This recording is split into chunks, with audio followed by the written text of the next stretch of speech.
I have confirmed that you are all in good health. With that, my work is now complete.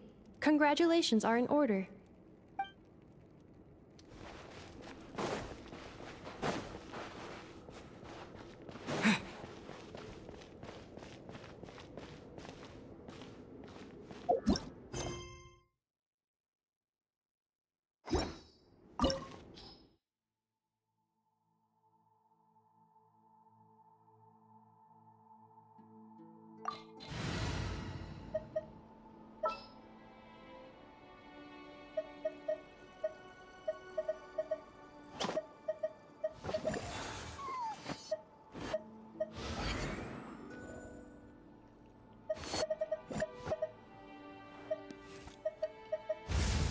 Archon reporting for battle.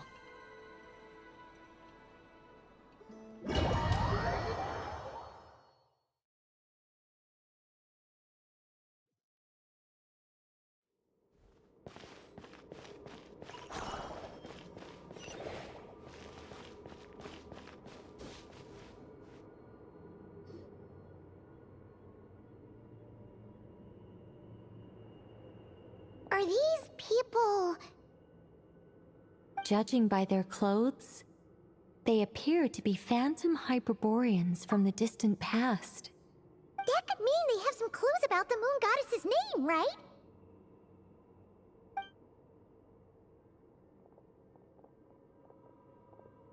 Hey there! Could you tell us what the moon goddess's name is? Sorry. That's probably a weird question, huh? How do we explain this? The moons are long gone, and their goddesses are dead. Their names no longer mean anything. When a new moon goddess is born, we will surely know her name. We have used every last resource at our disposal. All that remains is to wait, patiently and quietly.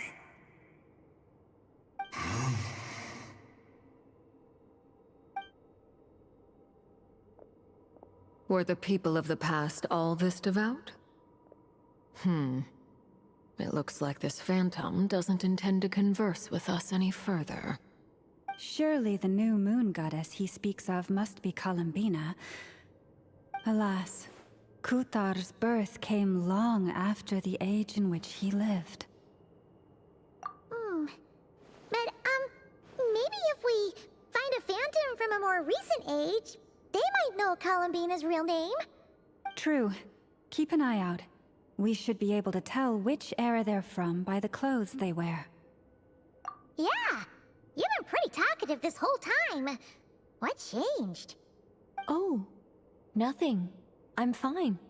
You all make good points. When the Hyperboreans speak of moon goddesses, they mean the three from truly ancient times. I can't imagine they would know anything about our current moon goddess. There once was a time when the moon goddesses blessed them greatly and protected them from harm. So, when the war between the gods and dragons plunged the world into chaos, it seems they looked once more to the moons for help, praying for a new goddess to be born. Yeah, that checks out. Let's continue on. Who knows what else we may discover?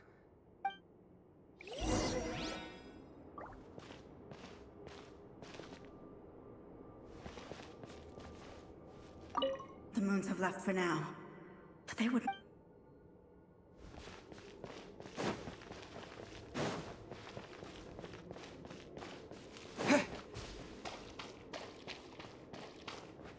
There's a door blocking this path! Not a problem. Try this. Whoa!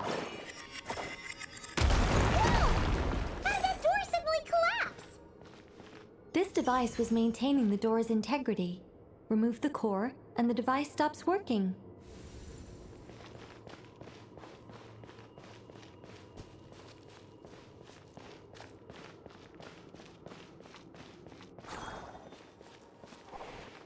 Is this our destination?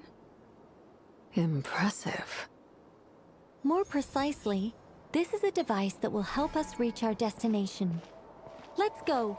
We still have a long distance to cover.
Let's try that device again.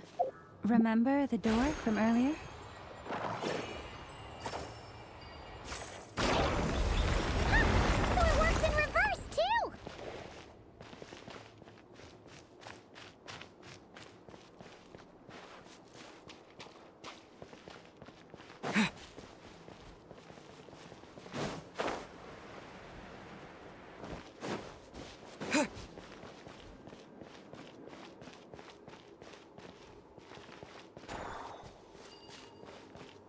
The humans we see are all phantoms, but the monsters are real. What a fascinating place. There'll be plenty of time to admire it later.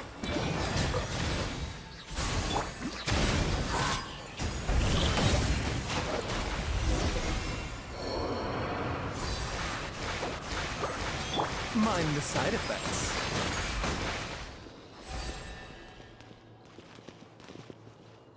Taking a turn for the better.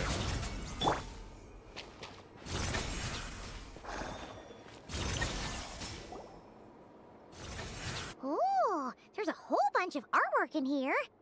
Seems pretty old. Nicole, this is probably your area of expertise. What do all these paintings mean? Let me see.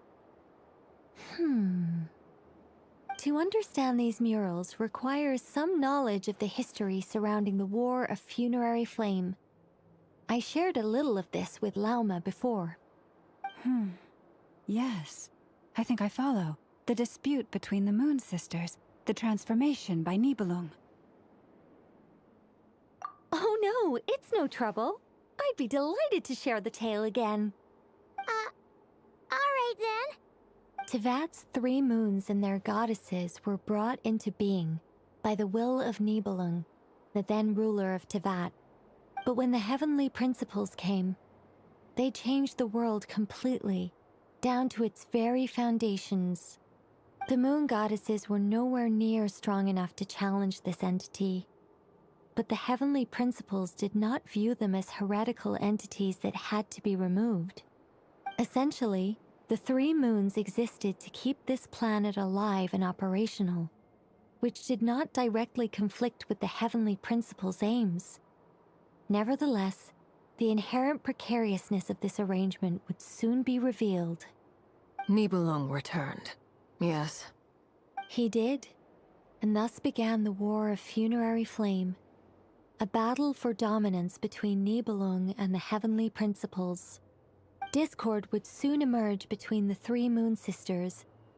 One would voice the opinion that they should follow Nibelung, for it was he who first hung the moons in the sky. Another would argue that taking sides in the conflict would only bring the world closer to ruin. There was no telling where it would lead, especially since their creator had returned, bearing the perilous power of the abyss. Nibelung would eventually discover their disloyalty. He had all 3 imprisoned before transforming the moons into weapons with which to fight against the heavenly principles. What? Weapons? Yes. The very moons that had once defended the planet became instruments of death and destruction, striking terror into the hearts of all living things.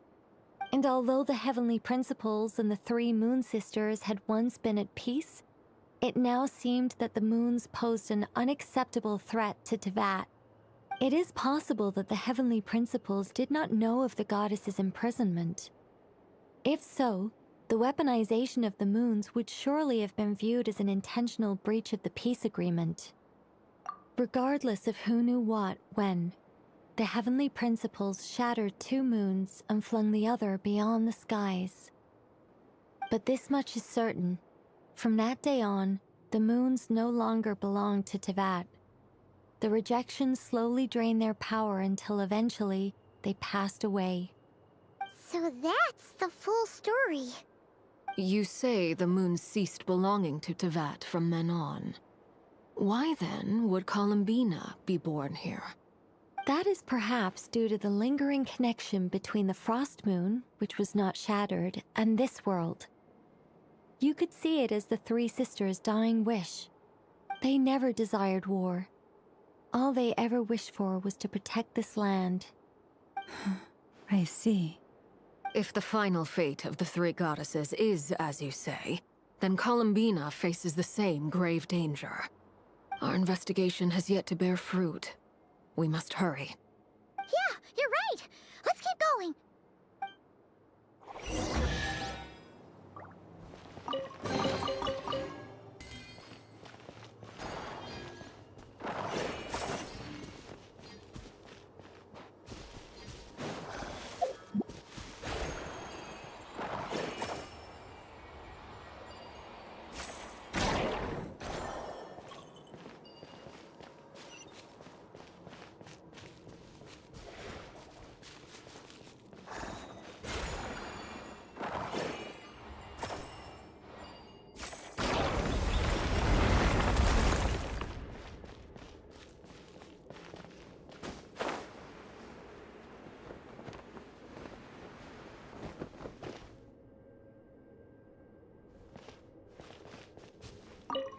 Should we trust him to keep his promise?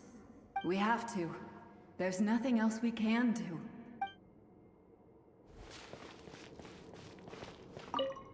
Why? Why do the creators of this world no longer show mercy upon their people? Remember his words. We must change our fate with our own hands. Wait, that's odd. Who is he? Is something wrong? No, not really. It's just that over 30 possibilities emerged in my head, so I can't be sure who he is. It's been too long. My memory isn't as sharp as it once was. Okay. 30. Wow. Impressive.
We're finally here.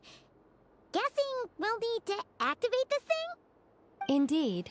I was a little worried about that at first, but as we got closer, I sensed that the Kuvaki within it flows unimpeded.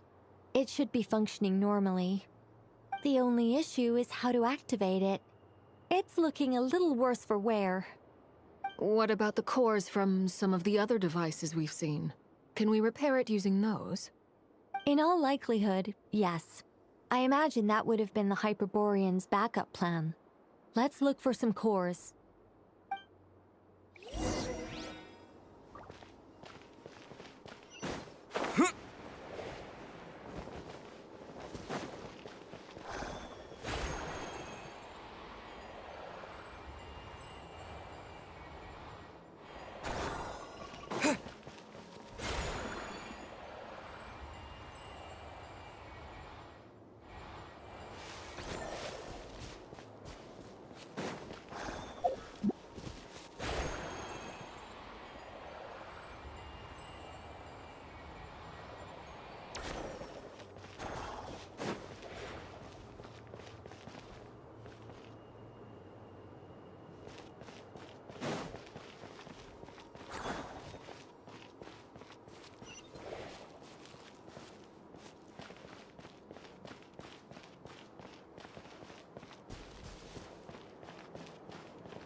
Light it up!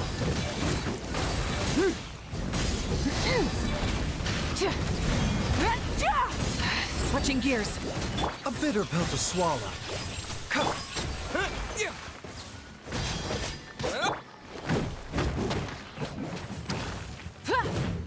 Burn it down! Mind the side effects.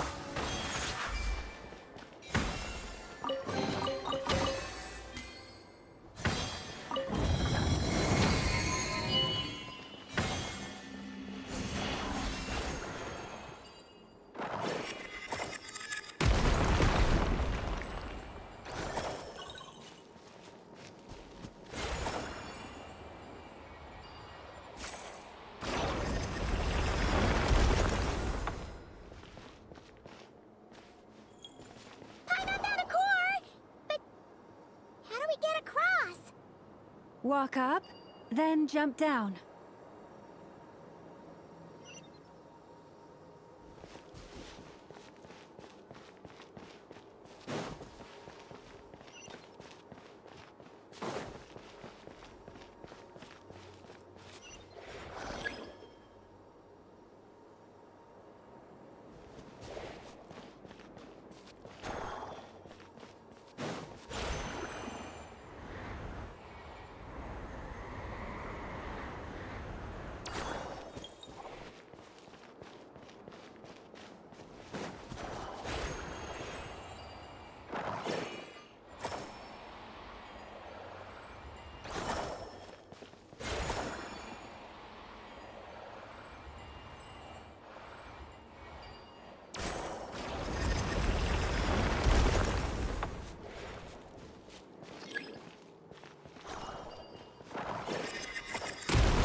That should be enough cores. Let's head back.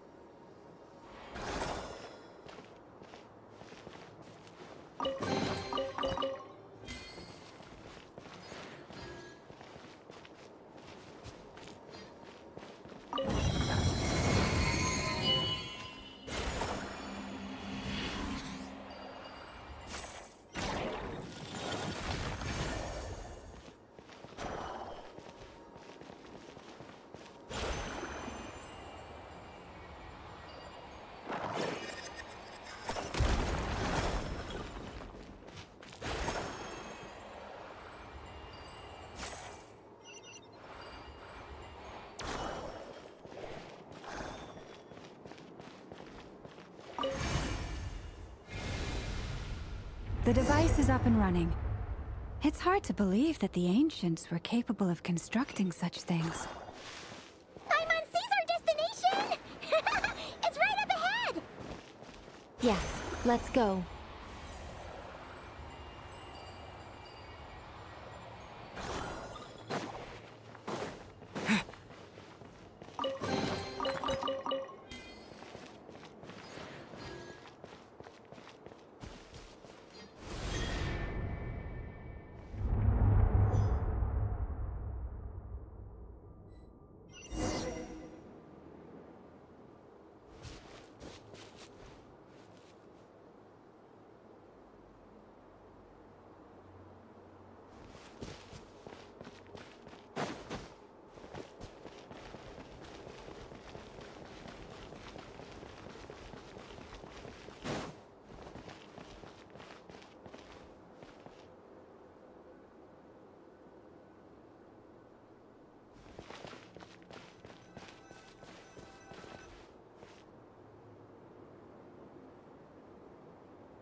This is where the people of Hyperborea communicated with the moons.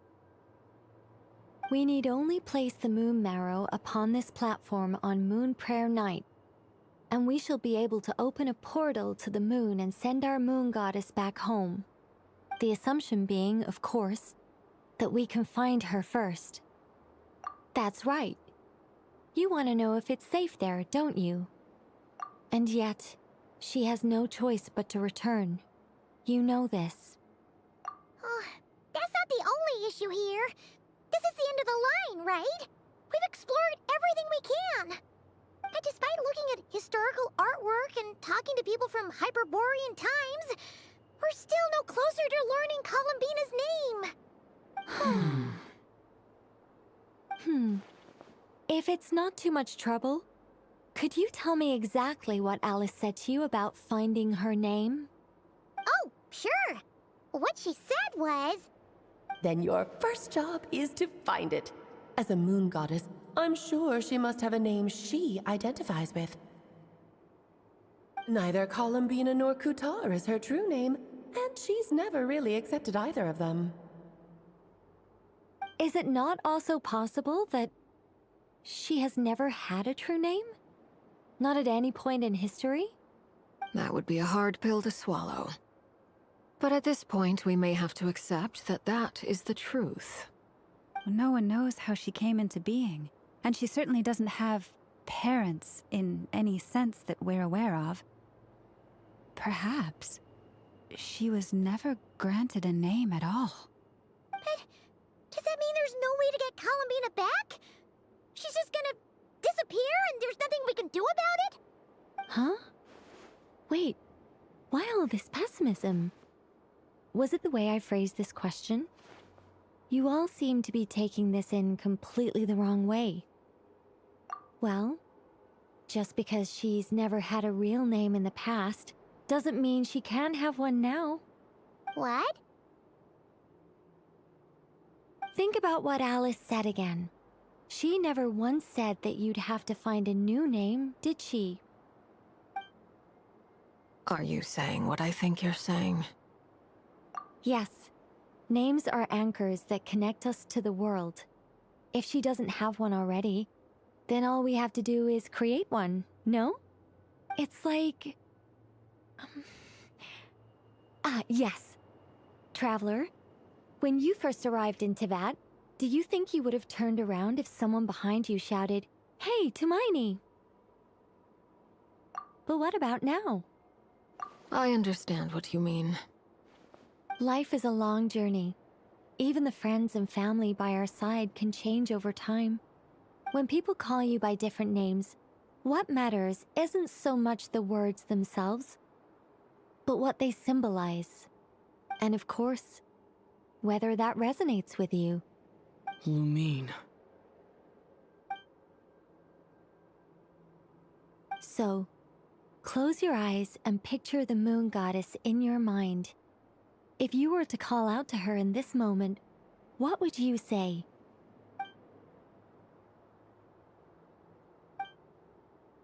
Columbina. Columbina. Paimon would call her Columbina too. Well, she has long forsaken everything that Kutar represents. I think from now on I should call her Columbina too. Well, it sounds to me like you found your answer. Are you sure? Is it really that simple? We haven't found her this whole time, and not for lack of trying. For a journey like this, the process is every bit as important as the outcome. Had you not searched far and wide, rejecting every other answer you were offered? How could you have come to an answer you felt was finally correct? Oh, it all makes sense now. This has Alice's fingerprints all over it. Are you suggesting that Mage knew from the start that Columbina never had a real name to begin with? I can't say for sure. But I can definitely imagine her chuckling in satisfaction somewhere right now, saying, "Ah, what fun." Llama! Your antlers! You should hurry. The festive moon has begun to rise.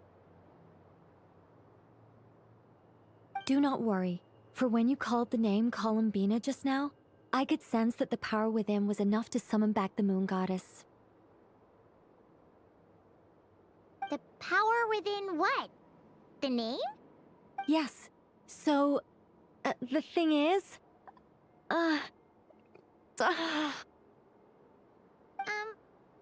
What's wrong now?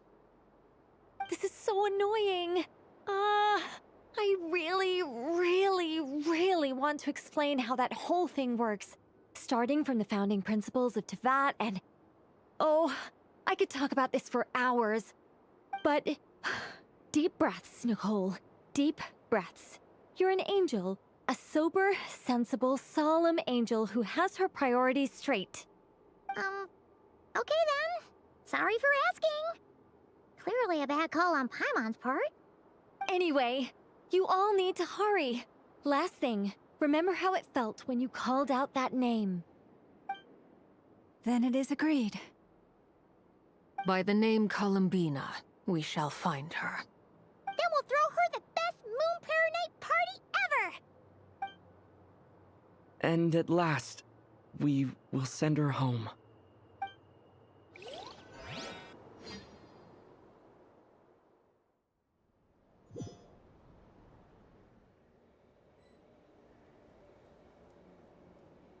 I can barely move anymore.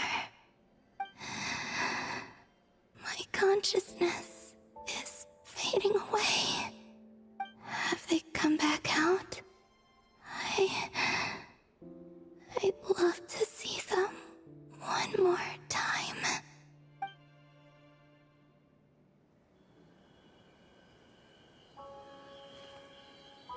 They didn't make it.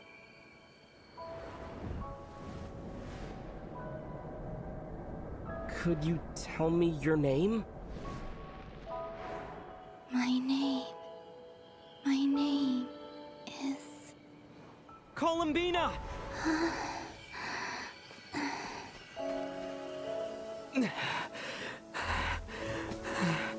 Columbina! Are you here? Columbina! That's the name you gave when we first met. And it's what I've called you ever since. Columbina. It's a fine name. I have many fond memories of Columbina, and so do all of your friends.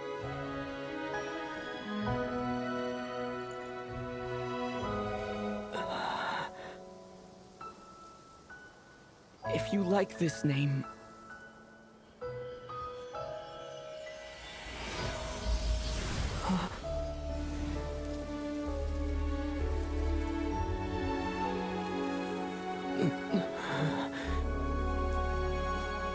Looking for me? I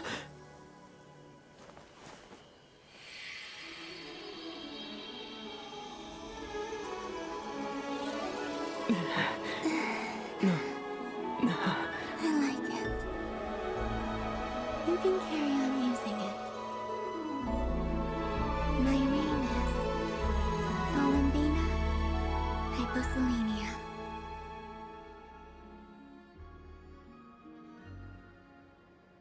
Columbina Hyposelenia. That's a wonderful name. I never thought that Columbina would become my real name. But after I met you and my other friends, the things that this name stood for slowly began to change. It went from being a Fatui code name to something my friends call me.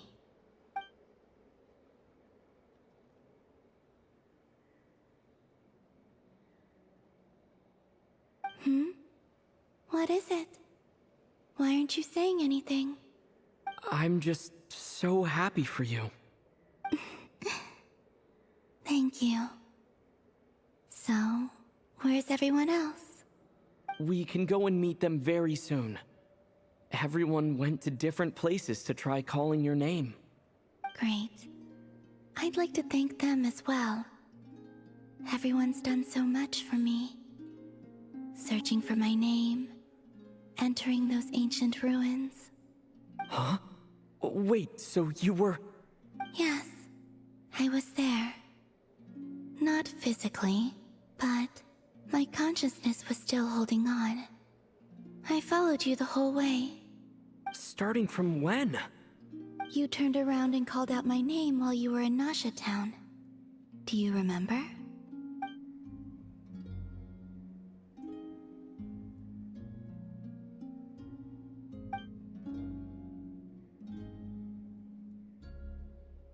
Let's go.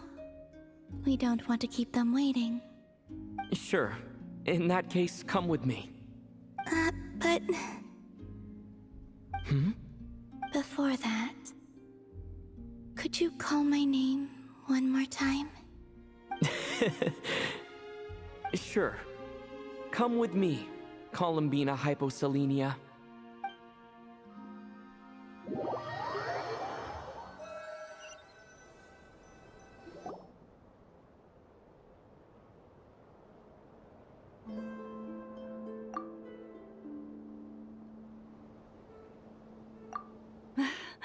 Columbina! Oh, this truly is wonderful. Llama, I can't breathe. Ha ha! Just in time for Moon Prayer Night. It's good to have you back, Miss Columbina. Yeah, we were worried sick. Thank you, my friends. With your help, I now have a name that belongs to me. Columbina Hyposelenia. Where's the second half from? You added it yourself? That's right. It means... Born beneath the moon. Yes. And by extension, it can also mean born beneath this world. A fine name. Now, as much as it pains me to interrupt this beautiful reunion, I feel obliged to remind you that the Moon Prayer Night celebrations in Nasha Town have already begun. Don't you want to enjoy the festivities? There's so much to see and do. And some of the ambient lighting and entertainments were sponsored by the kind souls in the Hexen Circle. Nicole? Why have you turned into Dodoko? So you're Miss Nicole. Thank you for helping us, and for helping me find my name. It's nice to finally hear your voice. You're quite welcome. Guiding lost people to hidden treasure is what we Seelie do. And if you ask me, spiritual treasures are far more precious than material ones. Chests are all well and good, but this was what it's all about. Ah, so satisfying. Anyway, I had to go help Alice. It seems like she ran into some trouble. That's why I couldn't be here in person. But don't worry, we're with you in spirit. We'll be celebrating right along with you. Keep an eye out for the Hexen Circle's festive stalls in Nasha Town. I think you'll like what we came up with. Alice said she even managed to rope B in this time. The Frost Moon Scions have also prepared various attractions. I believe Aino, Ineffa, and their crew are setting things up as we speak. On that note, Nefer, about that request I made. It's all in hand. Yehoda is on site to ensure that everything goes off without a hitch. Wonderful. In that case, Traveler? Huh? Come on, Columbina. It's time to celebrate the best Moon Prayer Night ever.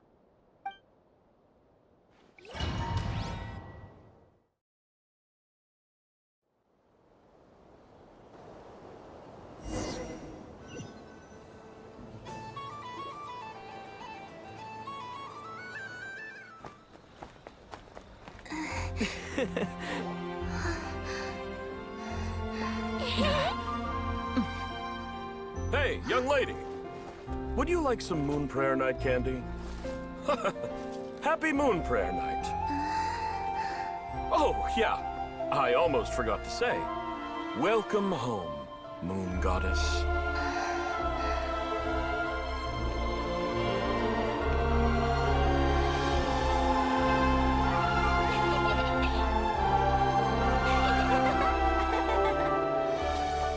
Welcome home, Moon Goddess. Welcome home, Moon Goddess. Welcome home, Moon Goddess. Turning Nasha Town into her home is a festive gift. A rather brilliant idea. Perhaps this is what Nodcry, Columbina's home, should have been like all along.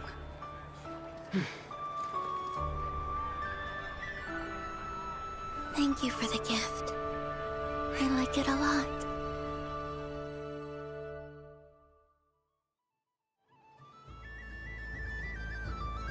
This feels like the surprise of my life. I do. I never imagined I'd ever get to enjoy Moon Prayer Night with everyone so freely. If you're happy, we're happy. Quite a strategy you came up with. Hide the tree in the forest. It's not your usual style, Lauma. Is there something about Moon Prayer Night that enhances what's in your head as well as the antlers on top? Apparently so. It even inspired a perennial penny pincher to use their resources for a greater cause. It truly is a magical festival.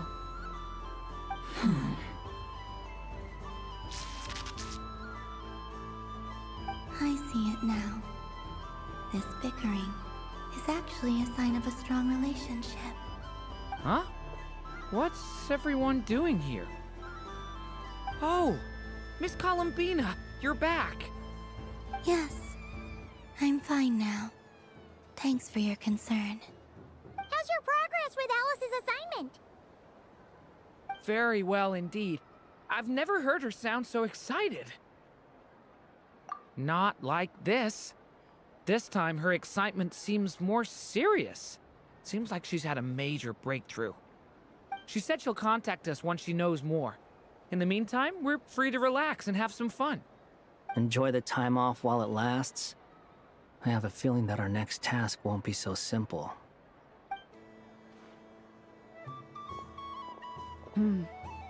I should go. I still have a few things to attend to at the Frost Moon Scion stall. And I think I'll take a look around. With any luck, this once-in-a-year festival will come with once-in-a-year opportunities. Hold up a second. Where's Varka? I believe he made a beeline for the flagship the moment he entered Nasha Town. Ah, that's Mondstadters for you. They know what they want when festivals roll around. Goodbye for now, Columbina. I hope you have a wonderful night. I will.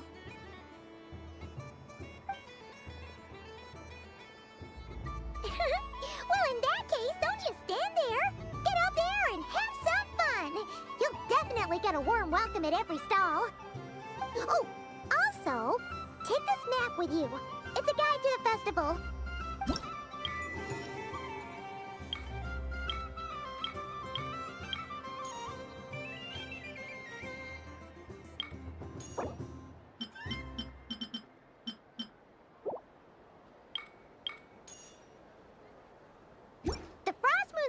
Stall is over here. Lauma's invited a whole bunch of cute animals to celebrate too. Over there is the Hexencircle section. Alice seemed more excited than anyone about this festival, so she insisted on making it a grand affair.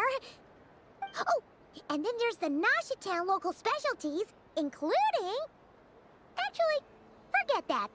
Better if you go check them out for yourself. Thank you. It looks like a lot of fun. You're not coming with me? We'll be around. But don't you want to browse by yourself for a bit first?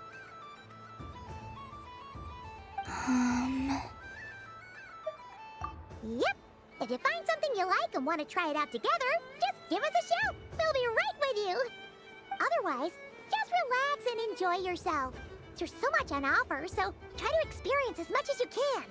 And don't forget to stuff yourself with all the delicious festival food! All right then. Off I go. Where should I go first?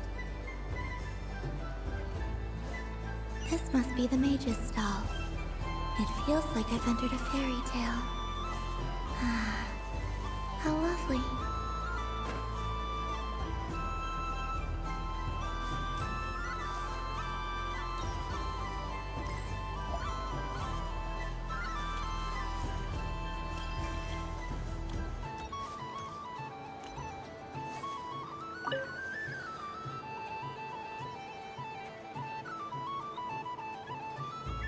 I wouldn't say it's unfair, exactly.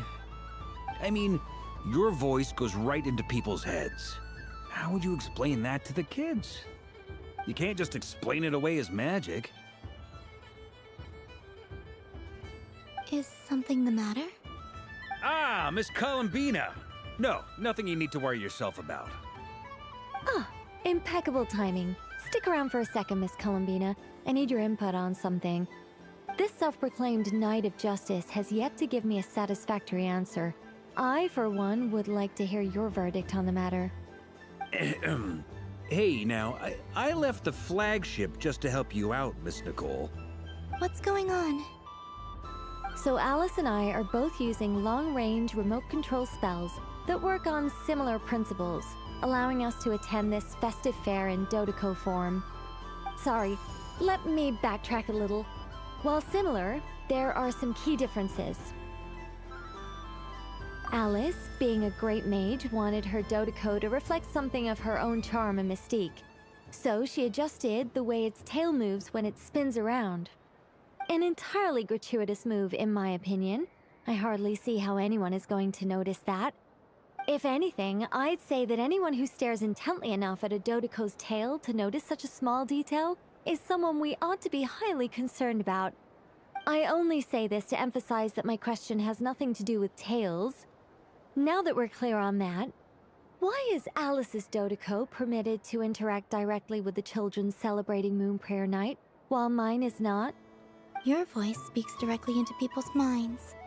See? Exactly what I said. Miss Nicole?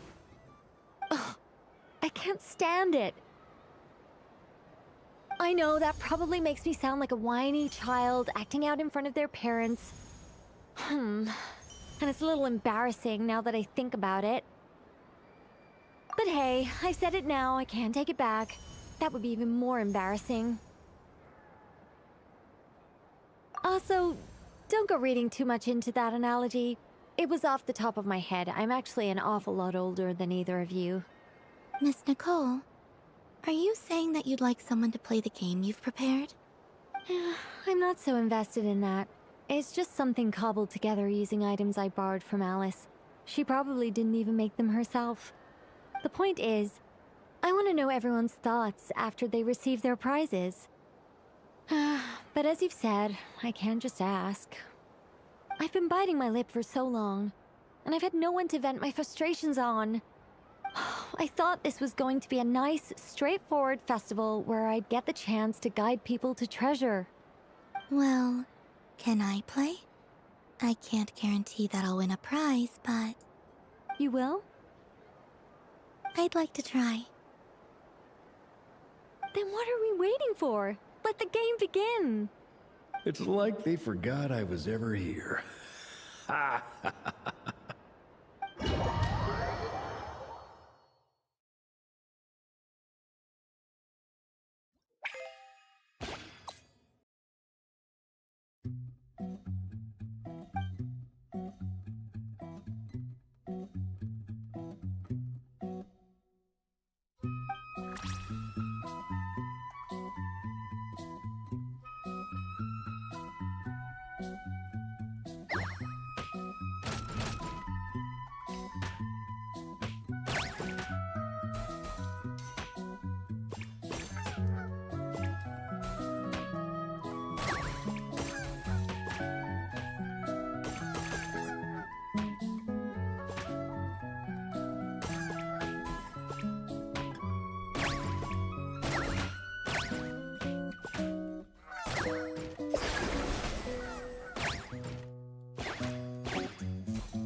Congratulations, Miss Columbina!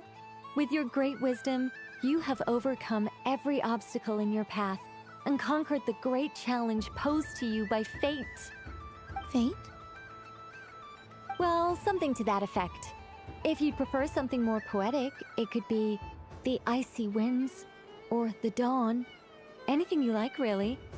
You could even go with the challenge posed to you by Dodoko, if that's what you're into.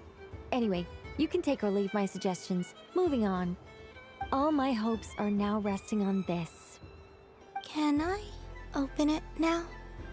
Stop teasing me. Please, I'm begging you. No more talk. Just open it. Wow. What a lovely sculpture. Classic and cute at the same time. Thank you, Miss Nicole. I'll always treasure it.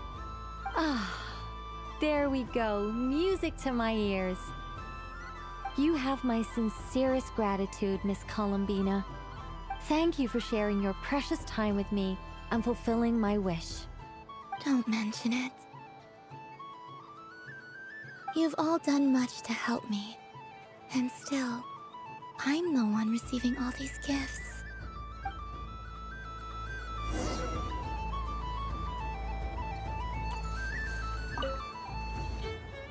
A soft and furry creature that bounces and jumps. Welcome home, Moon Goddess. This one talks, too. Allow me to introduce myself. I am a Dodoko from a distant archipelago, the most mischievous of all my Dodo brothers and Dodo sisters. When the going got tough, I powered through, and when I met obstacles, I boomed them away. That sounds like a lot of fun. Doesn't it just? Oh, but then the trouble started. Recently, I found a lovely beach, the same beautiful jelly color as my hometown, and so I dove in to have a look. Only to find it overgrown with seagrass and nasty little spiky fish everywhere, looking to turn me into a Dodoko kebab. I made it back to shore by the skin of my teeth, but my tail was sorely hurt. Couldn't you just boom them away? Oh, I wanted to, believe me. But I've heard that you, Moon Goddess, can understand animal speech. The last thing I wanted was to cause a gigantic fuss and get taken to court by a school of spiky fish. I'd be driven out of these waters for good, and my winter holiday would be ruined. And so, dear Moon Goddess, I was wondering if you might lend me your allegiance. Are you roping me into a crime? Oh, let's call it a once-in-a-lifetime carefree adventure. Does that sound better? All the festival goers tonight are dressed up as the Moon Goddess, but there's nothing to say that the Moon Goddess can't disguise herself as a Dodoko, is there? Besides, this is your home. You should be free to be whoever you wish. I'm afraid I'm not well acquainted with Dodokos, Madam Mage. Oh, that's quite all right. We Dodokos are innocent, happy creatures with a free-spirited nature. Many, like myself, are mischievous troublemakers. Others are lazy souls who like nothing better than to lie down on a nice rock and take a nap. In our eyes, every creature who yearns for happiness and freedom is a Dodoko. But perhaps in yours, we Dodoko are a fluffier and more mischievous breed of Kuhenki. Yes, that is a much easier image to follow. Oh, wonderful! Then let's play! Grab onto my tail and follow me into the sea. Time to settle some scores with the bad guys.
Ooh, a remarkable talent!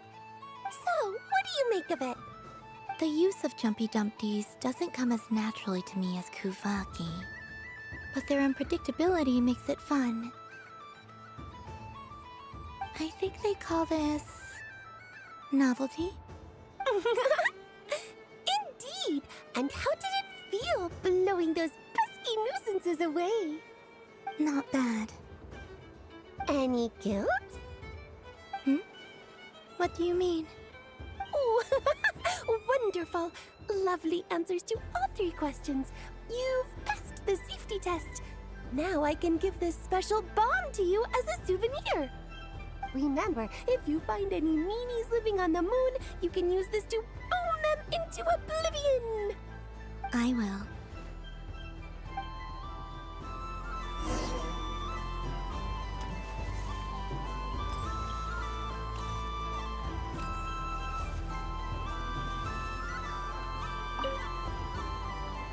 Welcome home, Moon Goddess. Oh, you're the genuine article. Alice was right. This moon prayer night was worth watching after all. Another one that talks. Greetings. Pleased to make your acquaintance. I am the Hexenzirkel member they call B. Barbeloth Trismegistus. Columbina Hyposelenia. Pleased to meet you too. Hyposelenia. A fine name indeed. Now then, Miss Columbina, do you wish to hear a mage's divination? Divination? The Frost Moon Scions used to ask me what would happen in the future. Is this like that? From the perspective of the one seeking answers, perhaps. As you look to your journey ahead, if you seek to understand the unknown, resolve your doubts, and soothe the confusion in your heart, divination could be for you. The unknowns on my journey. Of course, if one wishes to peer into fate, then hydromancy is the more precise option. But that is a complex affair, and to relegate that majestic art to the status of a festive amusement would seem somewhat uncouth. Besides, it is sometimes better to not know fate with great certainty.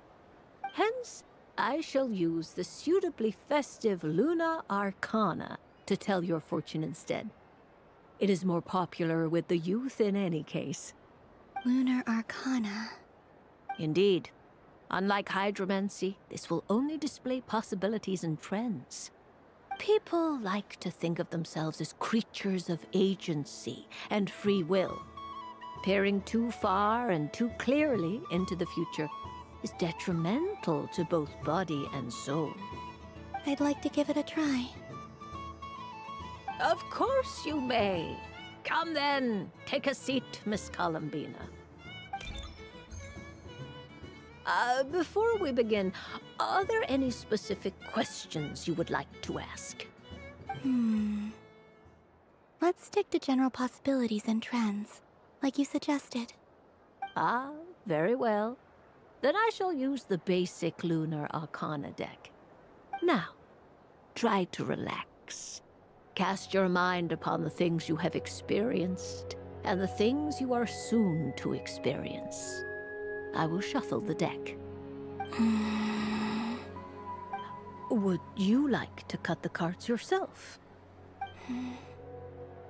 You do it. No problem.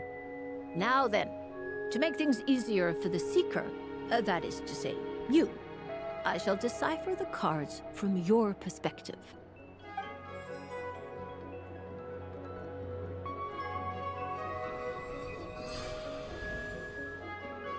Please, draw the first Lunar Arcana. This represents destiny and is the foundation for the divination as a whole. Now, draw your second card.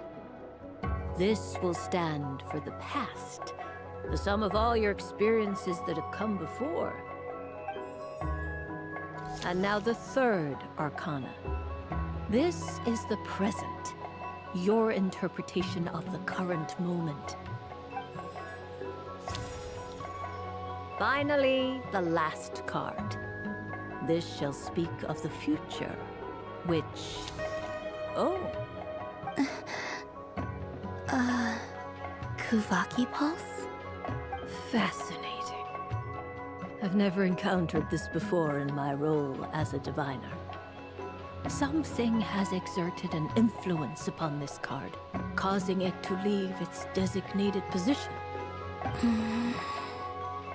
What do you make of this, Miss Columbina?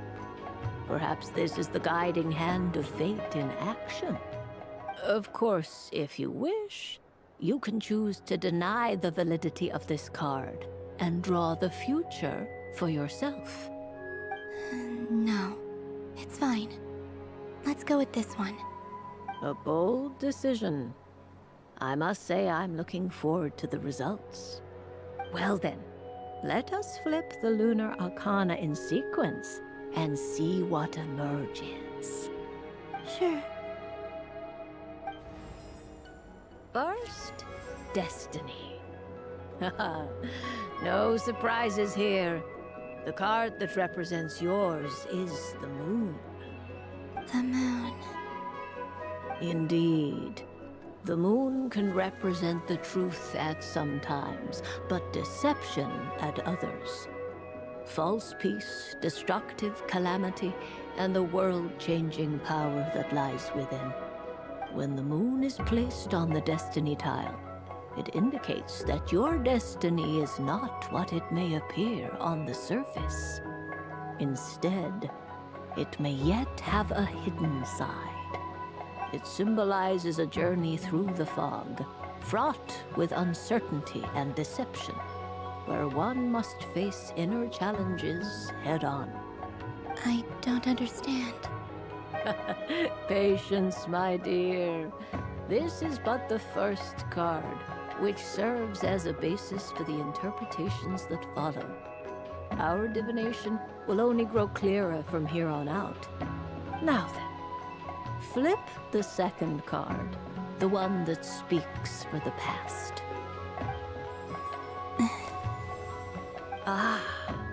The Hermit, but inverted. Inverted? Yes. The Hermit symbolizes solitude, introspection, and the pursuit of truth.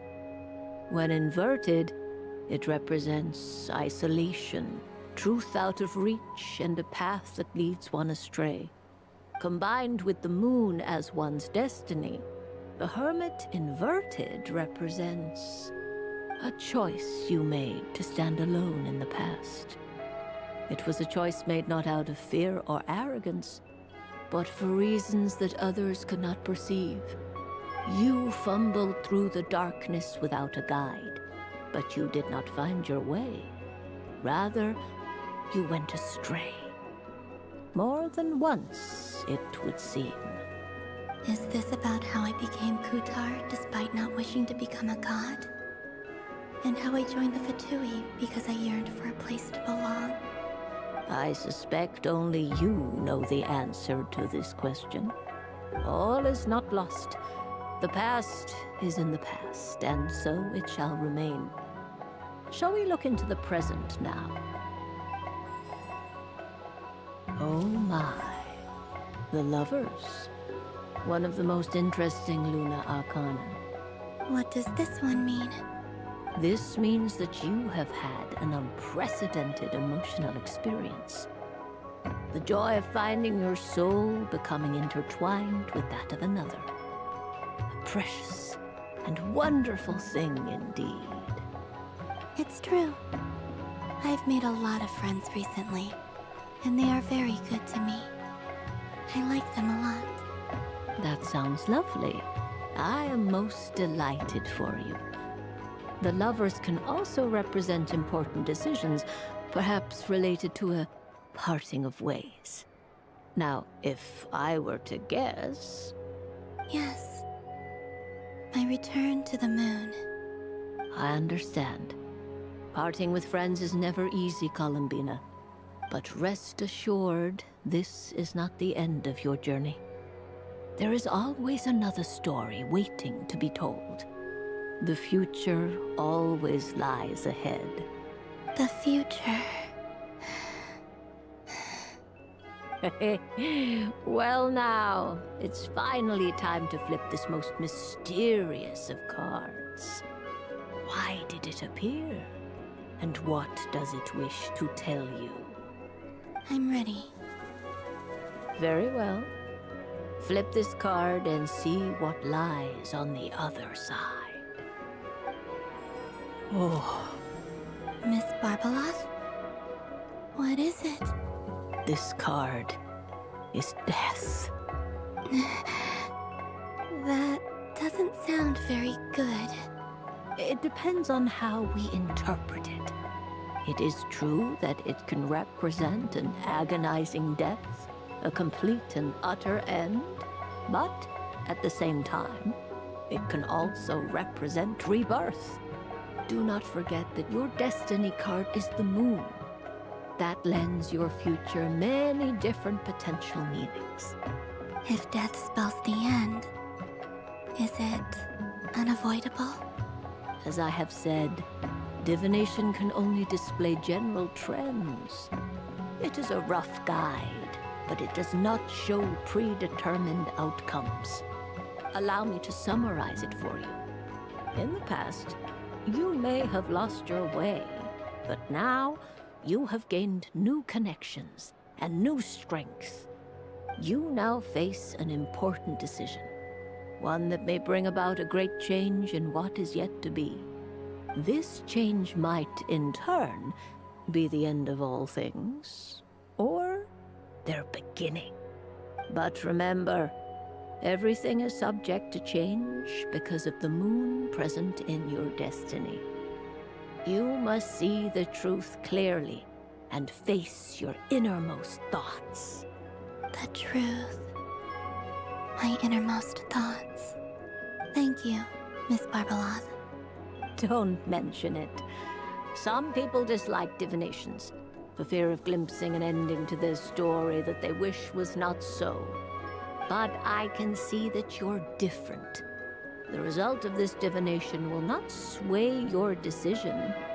This is a rare quality, and one that diviners always hope to see in the seeker. We are here merely to guide, not to exert undue influence.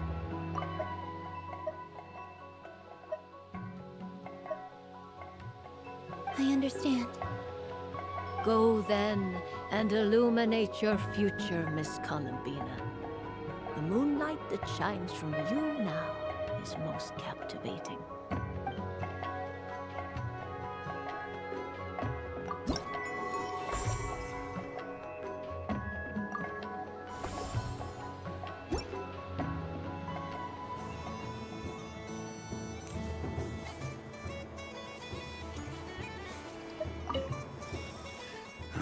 It'd be rude to just leave without saying anything. But at the same time, I don't want to barge into their lively conversation just to announce that I'm leaving. I guess I'll just wait a little longer. Huh? Albedo? This sketch is for you, Grandmaster. Oh, a gift for me. Thanks. Let's see what you've done for me.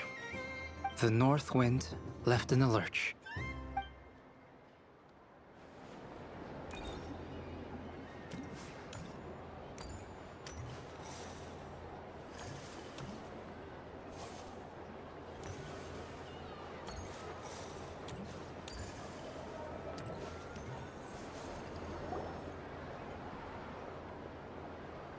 Dodoco's Whirligig!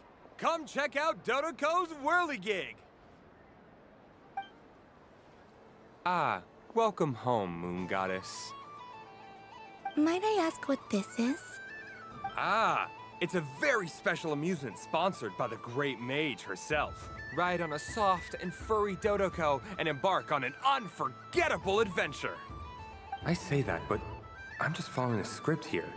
Who is this mage, anyway? And what the heck is a Dodoco? I'd like to ride. No problem. But, are you by yourself? Is that not okay? Oh, no, it's fine. It's just that each Dodoco can accommodate 2 passengers. Would you like to bring a friend along? My friends... That should do it. Now, we just need to get everyone else to draw something on it too. But we gotta keep it a secret from Columbina.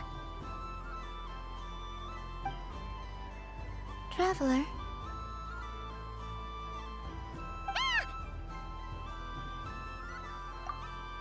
I want to go on that ride. Will you join me? Let's go then. Don't worry. Paimon will do the rounds. You go have fun.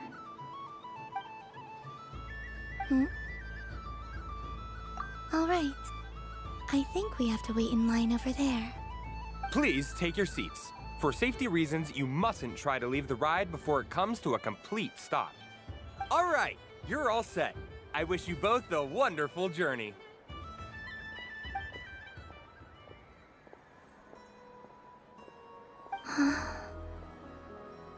Not bad. It reminds me of riding a moon lane. Sometimes, the Kuhenki circle around me like this, playing their beautiful melodies. Yeah, I'm going to miss them.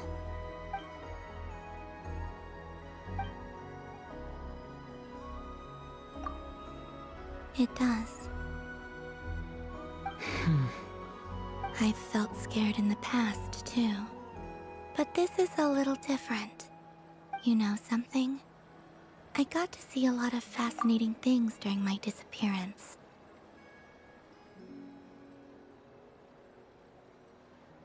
I saw how the Frost Moon Scions act around their families. So different than how they used to act in my presence. And I also saw how they interact with their friends. It made me curious at first. Why do people act so sincere when they're worshipping gods, but save their truest, warmest feelings for each other?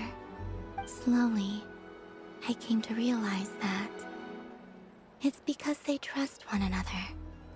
They know, deep down, that they'll be accepted for who they are. All of it. The good. I know. I knew it the moment you started calling out my name. What I fear now is the end. I fear losing all this the very night I have gained it.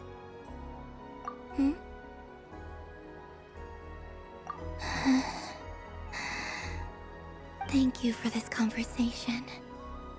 Thank you for listening to me. Don't worry.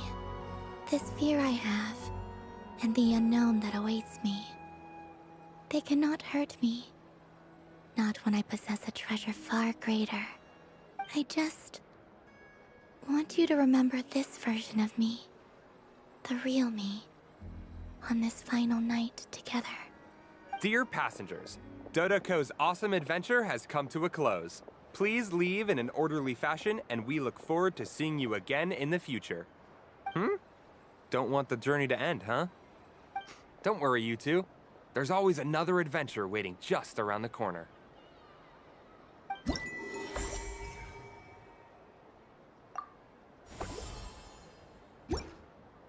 So this is the Frost Moon Scions area.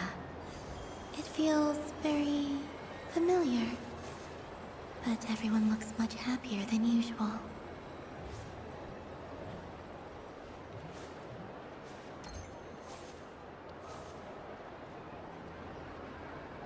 But I was aiming right at it! Aw, what a pity. I saw it with my own eyes. You were so close. So very close. That's not true! It dodged out of the way right as I was about to snag it! I'm sorry? You heard me! This paper frog can move! I swear! Dear, oh dear, what are you saying? How could a paper frog move? Unless you believe there really is magic in this world. But even if I, the mere humble merchant that I am, knew such magic, surely I would not use it on a paper frog. I'd sooner give Mora legs, so I could walk right into my purse. My dear, dear customer, why not have one more try? This time I'll give you 12% off, a very generous discount for one of my most regular customers. Just think about how much experience you have under your belt now. You're sure to win the next one. Darn, I used up all my coins. I'll be right back. Just gonna fetch some more from my house. Take your time, but don't take too long. This event is Moon Prayer Night only. Miss it, and you'll have to wait a whole year before I'm back. Next customer, please. Welcome. Hello. Whoa! What's this big one doing over here? How do I tell my employees not to go running around this time? Shooting them a glance won't work. I haven't known them long enough. Dory? Why, hello there, Miss Columbina. Would you like to play my ring toss game? The rules are very simple, and it's easy to get the hang of. How much for a round? Oh, first time's free. Not a single Mora. After that, well, we can cross that bridge if and when we come to it. But with your sharp sharp skills, I'm sure you'll win all the prizes in one fell swoop. That was an obvious enough hint for them, right? Right?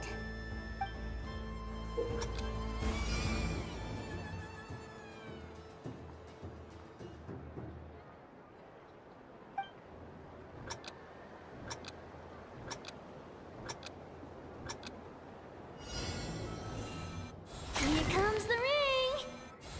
Peanuts.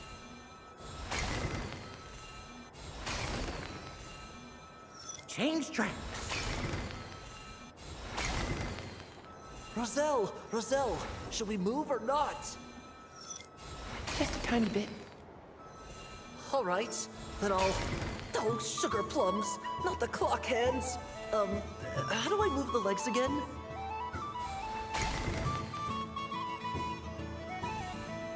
Stop it! Stop dodging!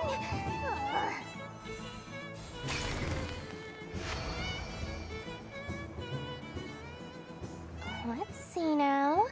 Let's see. Wow, very good. That's the highest score we've had all night. And here's your prize. Now, how about another round? As for the cost... Happy Moon Prayer Night, Miss Columbina. Happy Moon Prayer Night, Durin and Hat Guy. Are you here to play the game? Yes.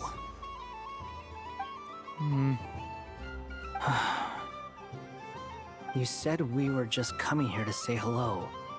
I did, but then I recognized a few more people as I got closer. Do my eyes deceive me? Is that... It's our little dragon! He's all grown up!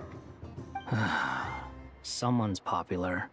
Well now, came all this way, why don't you try out this lovely game we have going? First try is free. He'll have a go. I'll pass. It's only one free try per customer. You can't give your try to him. I'm aware. How has Elder Almond been lately? He's in great shape.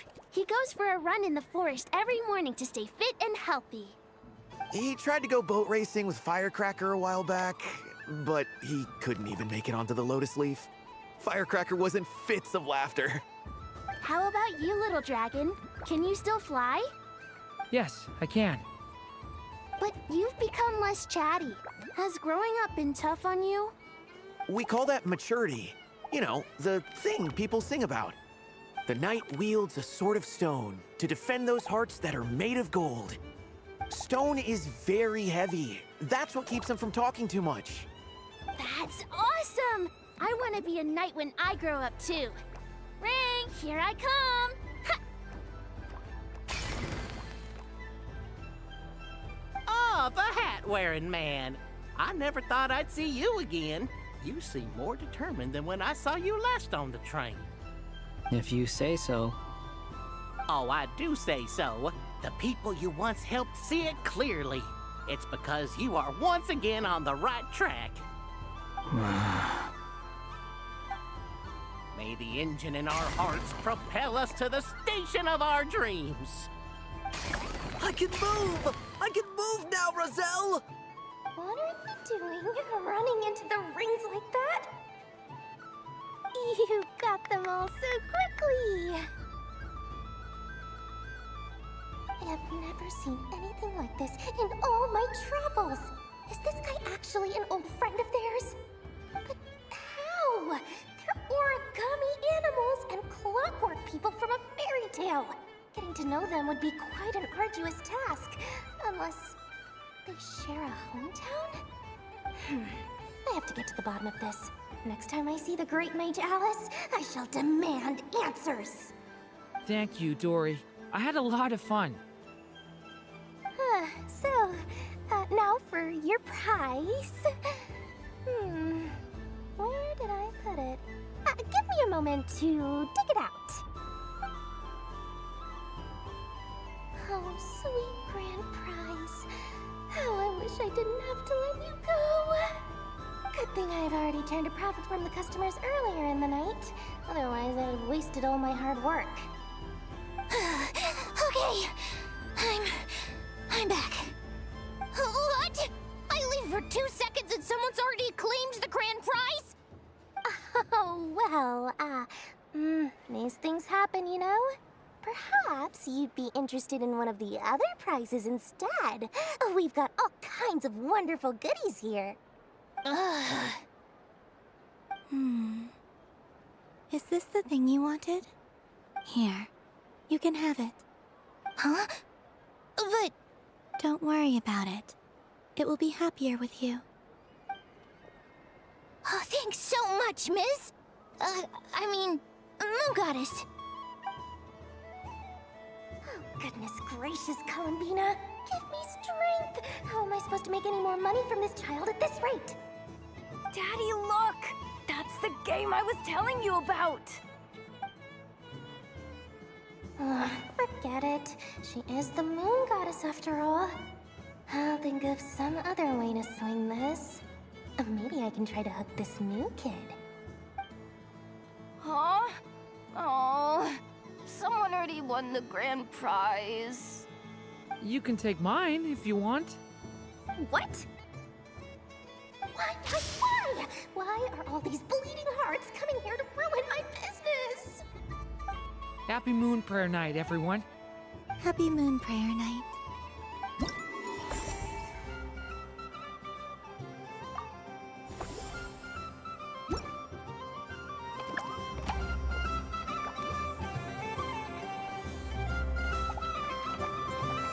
If all the prizes are gone, I might as well close up shop for the day. But you haven't had your fill of fun yet, right? So the next time a customer shows up, you're going to have to run faster, all right? And remember, run out of the rings, not into them. What's this? Should I give it a try?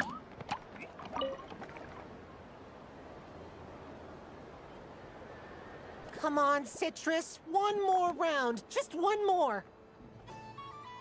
But my neck... oof. It's acting up again.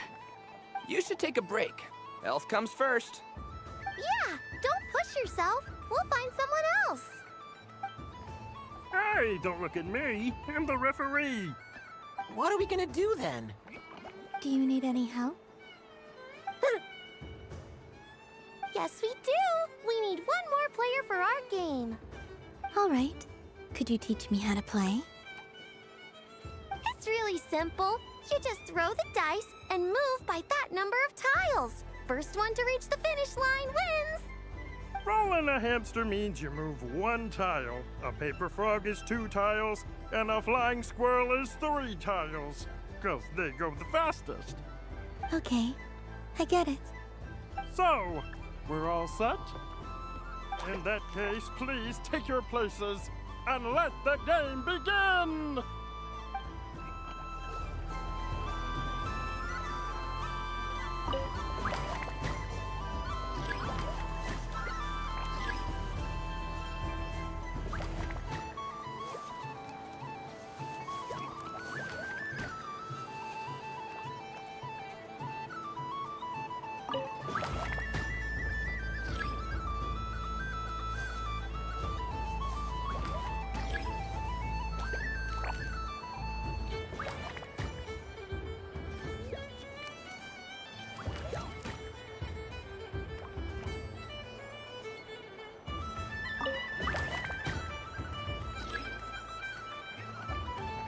And the winner is the Moon Goddess! Congratulations!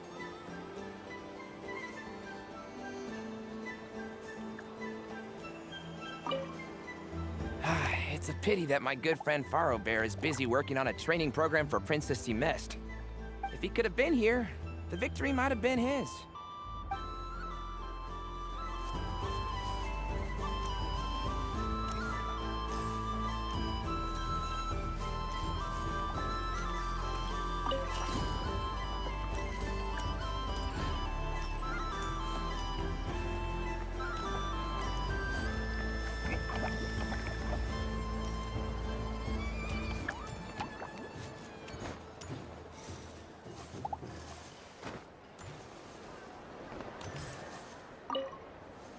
Done being a do-gooder yet? Thanks for coming here with me, Hat Guy. Are there any games you'd like to play? It's your turn to pick. I'll come with you. Why does that hamster think you've grown up? You haven't changed at all. I know you don't mean that. You're just taking the opportunity to make fun of me, aren't you? Even if you won't admit that taking some time to compose yourself is important, I can see that you're doing it in practice. Otherwise, you'd have taken off your hat and flown away by now. Looks like Albedo's socialization program has been far more useful to you than all those Vahumana textbooks.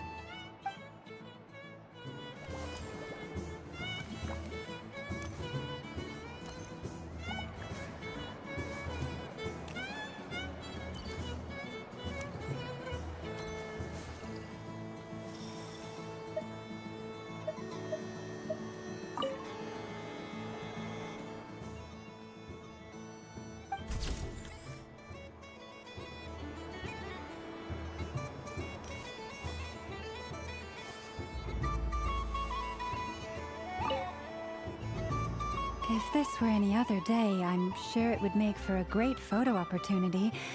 But Moon Prayer Night has rendered my antlers uncomfortably large. Doesn't it look like this rhyme-horned deer has 2 sets of antlers?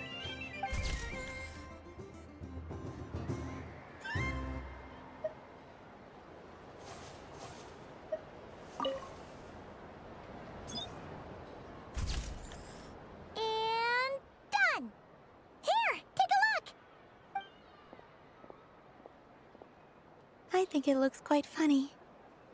Well, Paimon thinks it's super cute. It looks like a silly chic badger and longhorn deer that's about to fall asleep. Maybe I'll stand on the sheik badger's side instead. It looks like we've attracted the attention of quite a few animals. Let's make room for them.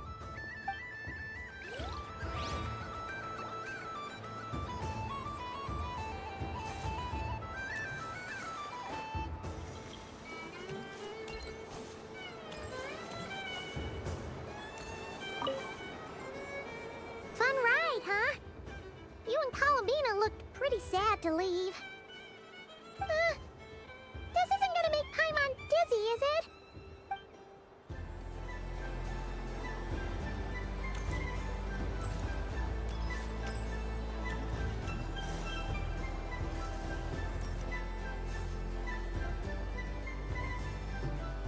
Wow, the Frost Moon Scion stall looks kind of plain, but it's pretty cool once you get into it. I don't go to Hisi Island much, but it's got that, like, old world cultural feel. And if culture means we get more festivals, I'm all for it! Hello, Yehoda. Columbine... hello, Moon Goddess? That was too close. I almost gave the game away in front of the staff. Oh, wait, what's the deal with her shoes? They don't make a sound when she walks. I could do with a pair of those. Do you like balloons too? Balloons? Oh, you mean those? What's so fun about balloons? I'm not a kid anymore. They're probably more up Aino's alley. Yes. The animals seem very curious about these strange flying objects. I was drawn here by their voices. I recently learned a fun new game you can play with balloons, so I decided to come and give it a try. A new game?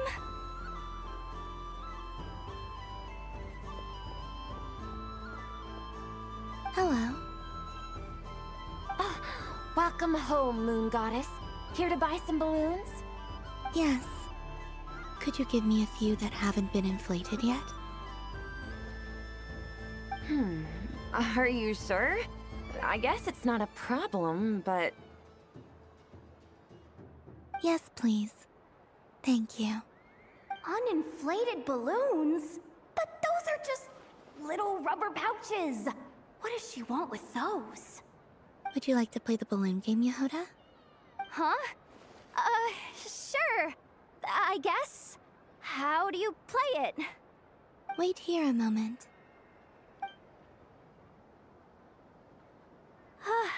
Oh.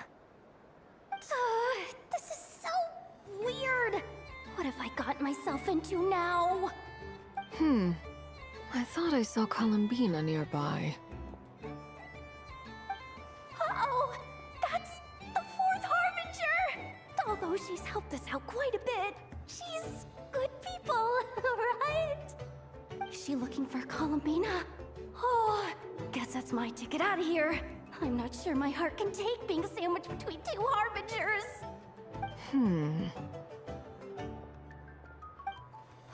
Which stall is she checking out? Oh, it's that other Frost Moon Scion's one. Try on the headgear, see what it's like having antlers or animal ears for a day. Oh, I wouldn't be caught dead wearing that stuff. So embarrassing. I have enough gear to carry as it is. Wait, what? She put it on? How peculiar. This would take some getting used to. I wonder if this is what it's like for Lynette. It really suits you, ma'am. What is this? She was so intimidating a moment ago, but now, dang, she's really rocking those ears. How does she make them look so cool? I suppose I may as well keep them on for now. All part of the festive experience. She's coming this way. How do you do, Miss Yehoda? Oh, jeez. Don't talk to me while wearing that thing. Where am I supposed to look? Oh, hey there. I'm looking for Columbina. Have you seen her? She just... Huh?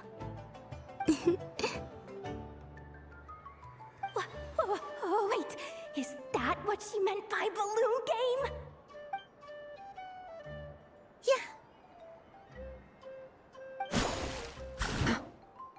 Huh? No fair! How come I get caught in the crossfire? An ambush from the rear? Is this a declaration of war, Columbina? Would you like to play too, Arlecchino? Seriously? Are they gonna start some beef right here, right now? Gladly. That said, I believe there is another who would like to join. Boss Nev! Thank goodness!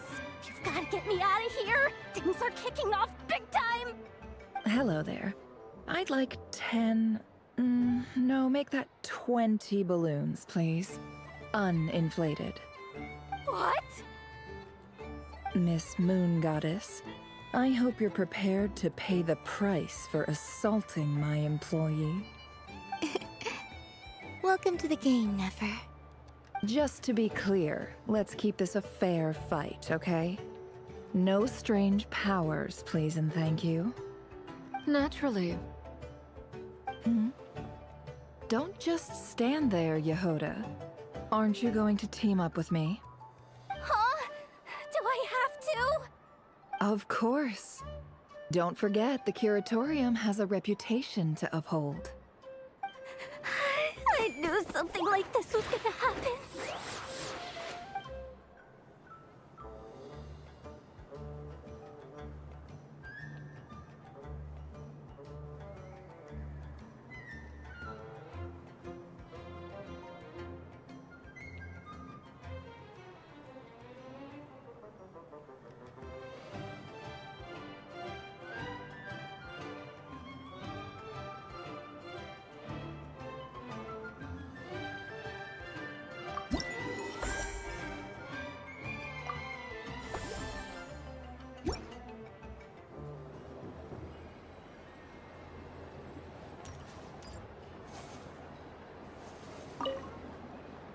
I've seen Linny and the other children play this game before.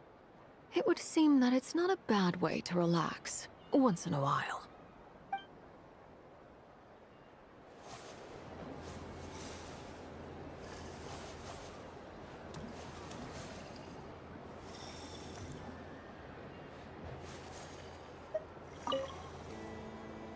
Welcome home, Moon Goddess. Would you like to try on some animal-themed headwear? I always hear Lauma saying how heavy her antlers are. I wonder how it feels. Let me give it a try. Oh my! It really suits you.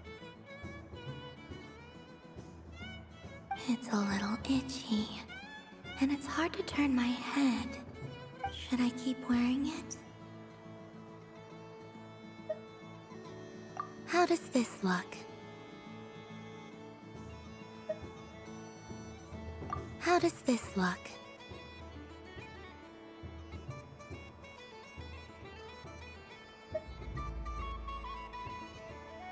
How does this look? How does this look?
That was fun.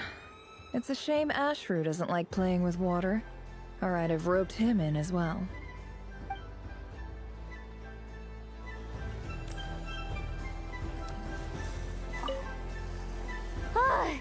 I just had a water fight with 2 Fatui Harbingers. Pretty scary, but also surprisingly fun. What's this? Should I give it a try?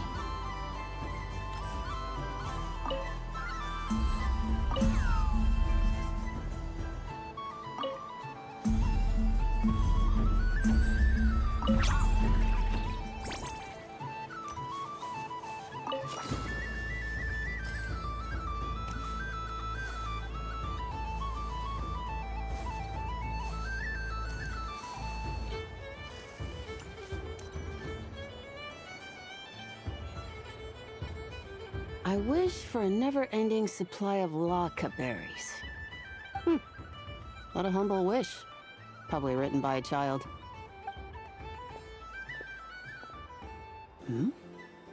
Is that Lauma the Moon Center?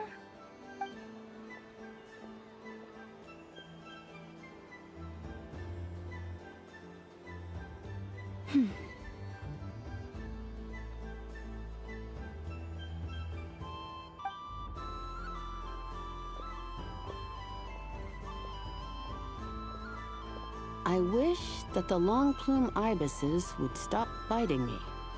Oh dear, poor Lauma. All right, I'll write that one down for you.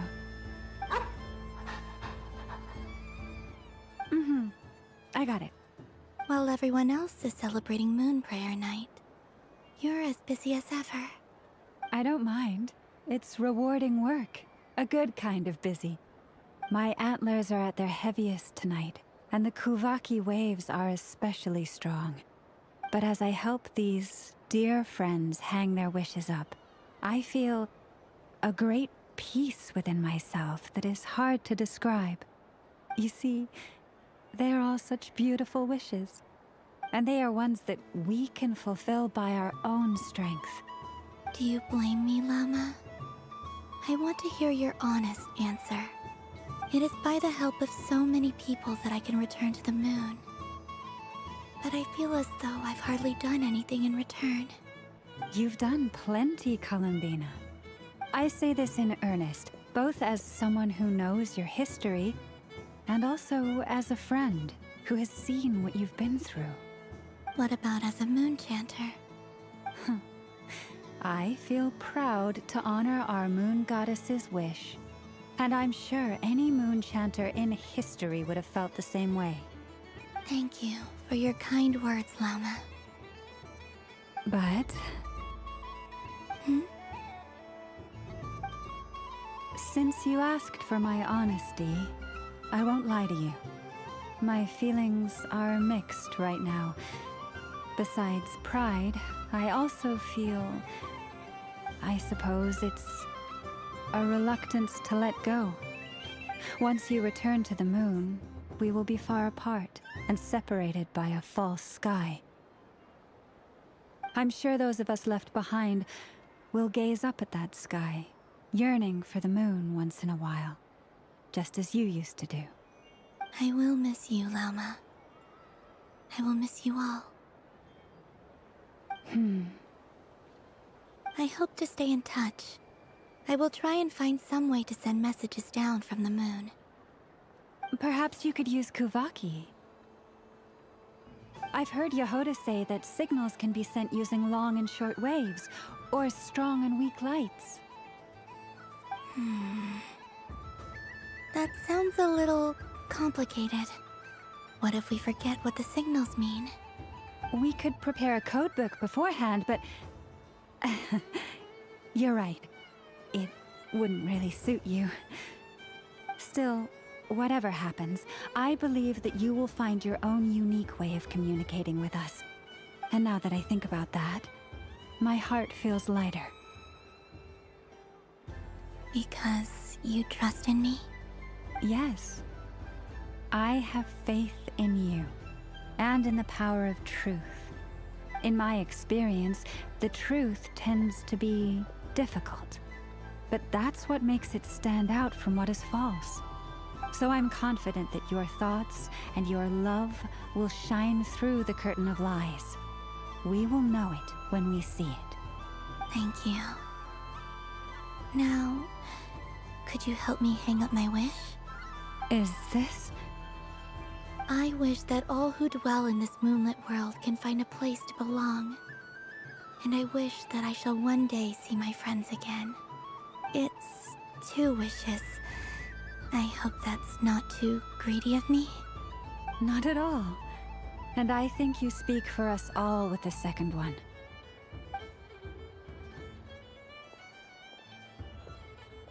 I shall continue to pray until the day that all of these wishes come true.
Yes.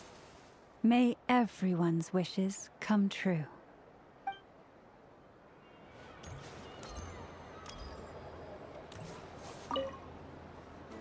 Miss Laliki!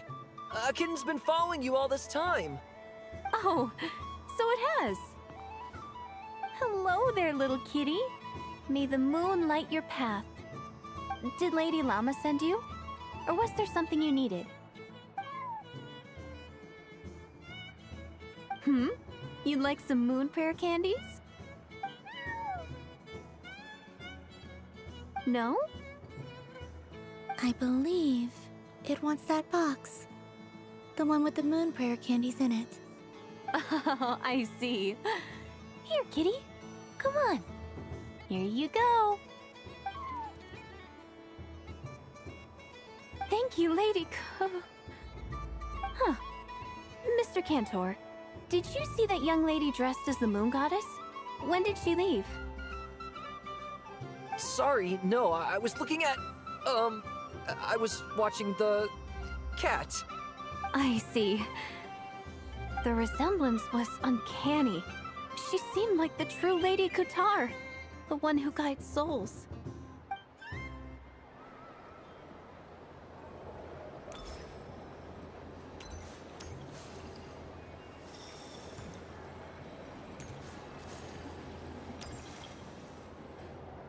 Sunny days!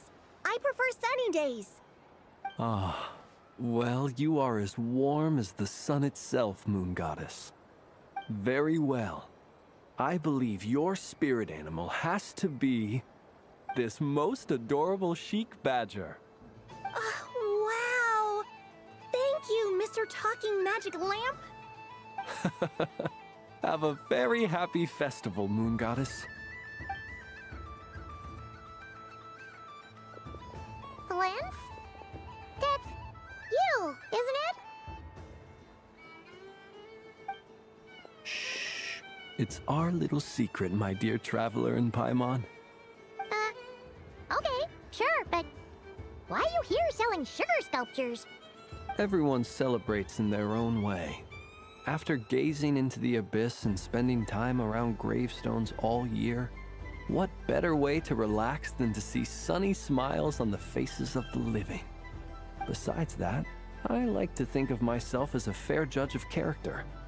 I dare say matching personalities to confection suits me rather well. That's not what Paimon was talking about. Aren't you afraid that your true identity might be exposed? Should I be? There is all manner of magic in the air this moon prayer night, thanks to the work of the great mages. I see Miss Columbina is hiding in plain sight. Why should I not do the same?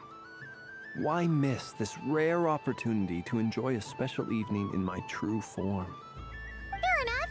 You got a point there. People who don't know you will probably think you're just a talking lantern. Well, now that we see eye to eye, what brings you here? Not a search for your spirit animal, I presume? Ah, well, actually... Here, see for yourself! Oh, this is... How wonderful. A beautiful idea. Yeah! We just met Barca, and he said that having everyone draw their own section was kind of boring. So, he did your bit for you.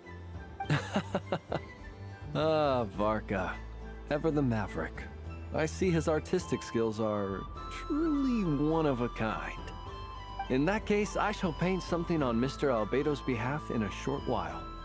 What? Why not now? Ahem. Welcome home, Moon Goddess. Whew, that was close. Hello, Flins. She recognized you right away! What keen eyes you have, Miss Columbina. Especially considering they are shut. I did not see you. Rather, I sensed you. I can sense the fluctuations in Kuvaki all around me. One would expect no less of the Moon Goddess. Might I interest you in some candy? Yes, please. Excellent. I shall make some for you right away. Something the matter, Miss Columbina? What about my spirit animal? All the other children carrying sugar sculptures are talking about it. Wait, is she taking the test seriously? Ah, my apologies. How could I neglect that? You are quite right, Miss Columbina. Every one of us has a magical creature living in their heart. Would you permit me to help you find yours? Yes, please. Do you prefer the day or the night? Night. Which of the 4 seasons is your favorite? Winter. Think of a perfect day. What is the weather like? Sunny, rainy, or perhaps cloudy? Rainy in the morning, sunny at night.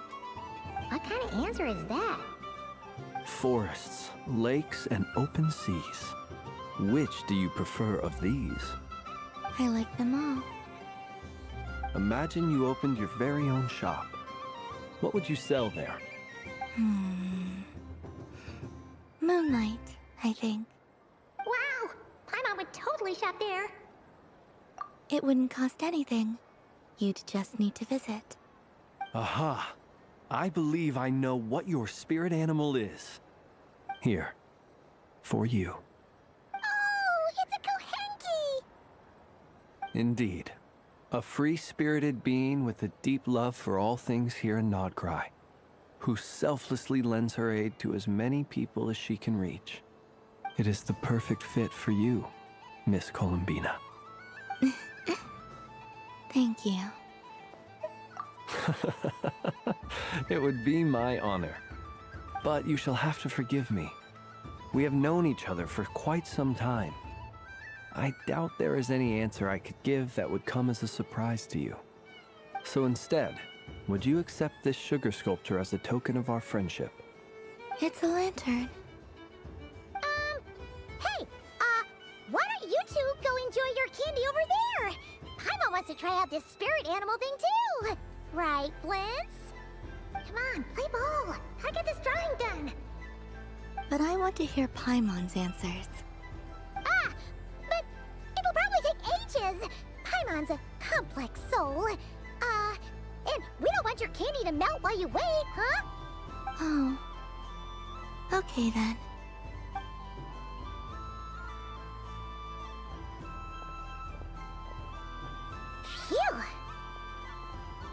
Nice excuse, Lady Paimon. That was some quick thinking. Yeah, no thanks to you. A little help next time?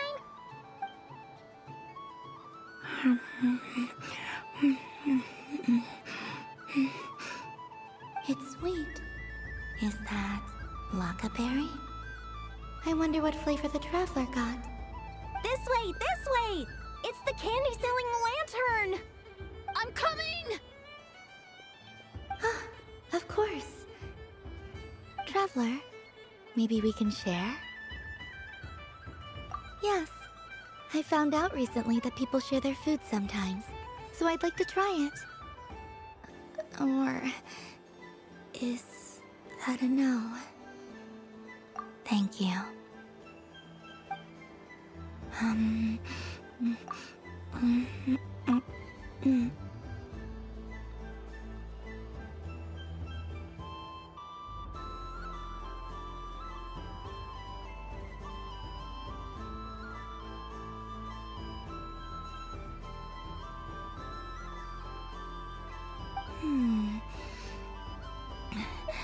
Yours is a little more sour than mine.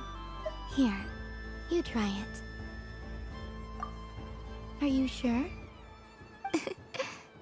Amazing. My sugar sculpture has shrunk, yet my heart is filled with feelings of sweetness. I will remember this feeling. Sure.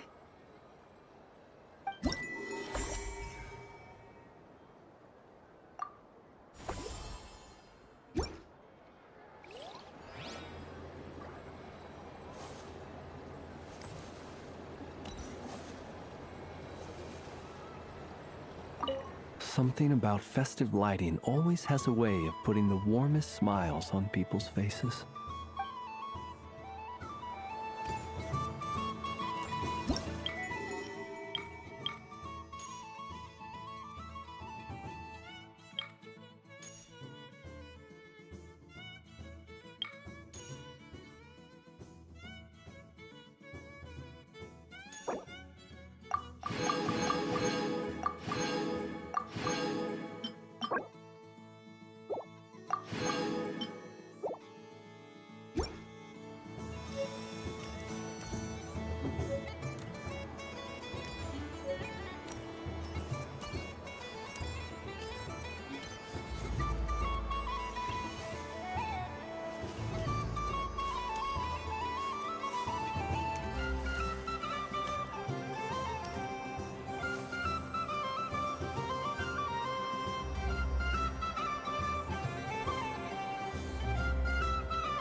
There are so many attractions here.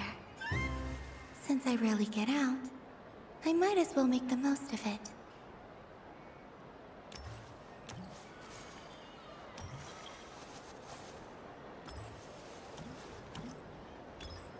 What's this? Should I give it a try?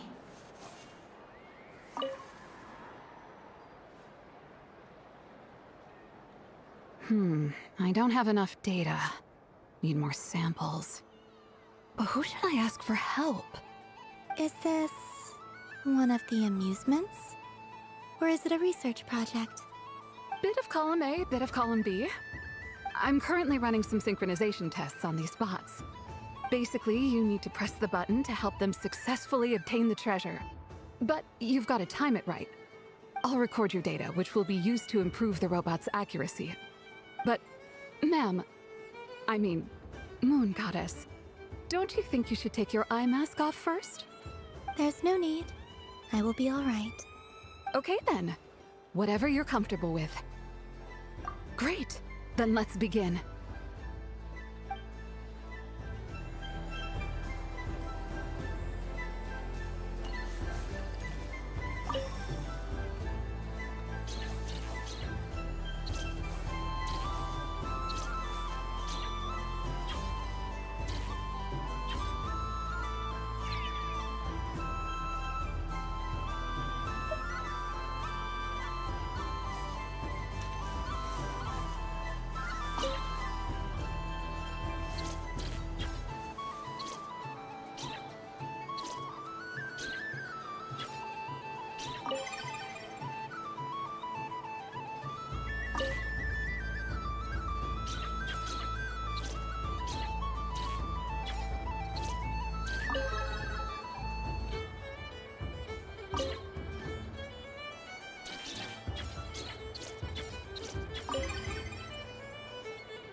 Nice. Data collection complete.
Doesn't make any sense. How am I losing every single time? Wait, Inefa, you're cheating, aren't you? Yeah, that must be it. I am not cheating, I know. Uh-oh, sounds like Inefa's turning into a big baloney bot. I think it's time for some serious maintenance. Moon Goddess, help me. Miss Columbina, I know, is attempting to cheat. The cheater? You're the cheater! How dare you throw it back at me?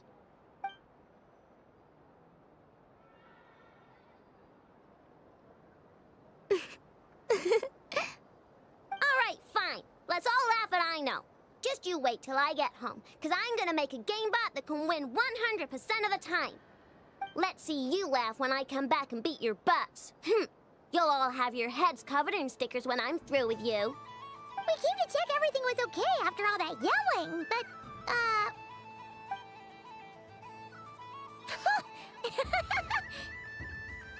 Whatever it is, it sounds like cheating is allowed. Kuhenki concentration. Each player starts with differently colored kuhenki. Each round, they draw one kuhenki from their opponent. When a player has two kuhenki of the same color, they make a pair and can be discarded. Any that can't form a pair must be kept. The round ends when a player can't form any more kuhenki pairs, and that player gets a sticker.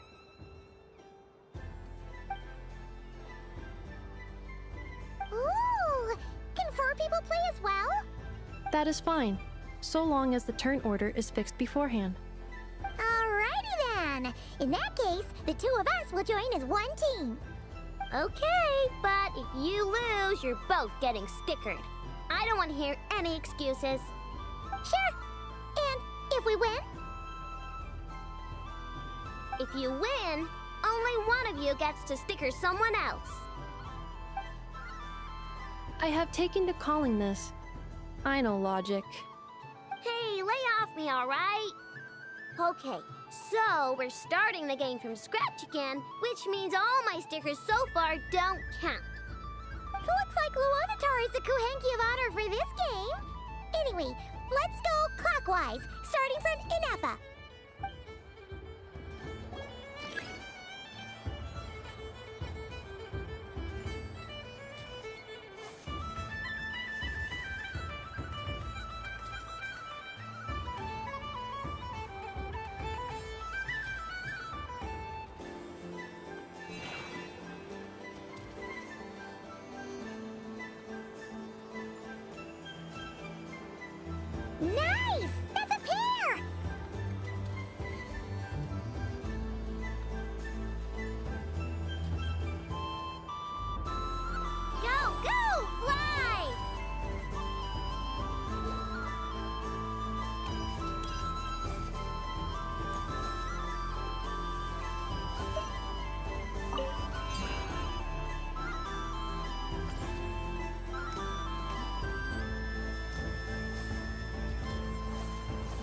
Go on.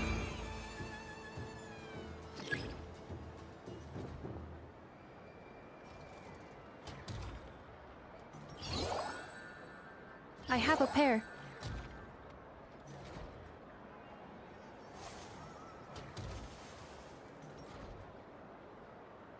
Uh-oh! We gotta pick up the pace!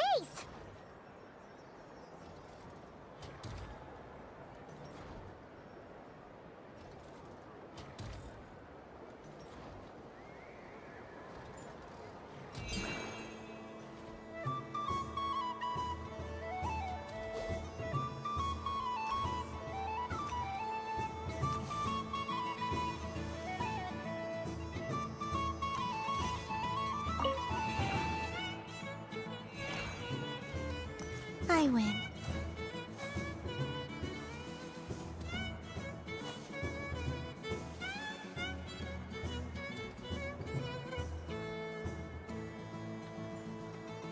Phew, that was too close.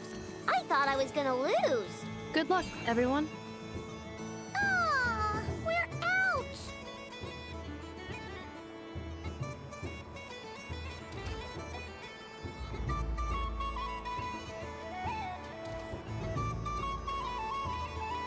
Let me pick a good one. What's it gonna be? You're not looking very pleased with yourself there. What happened to being a huge Grumposaurus? I won. Duh.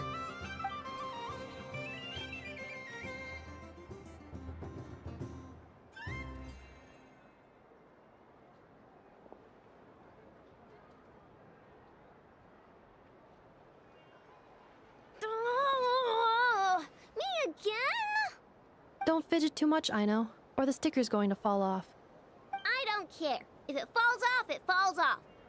If a pair of Kuhengi get discarded, why not a pair of stickers? Huh? Huh?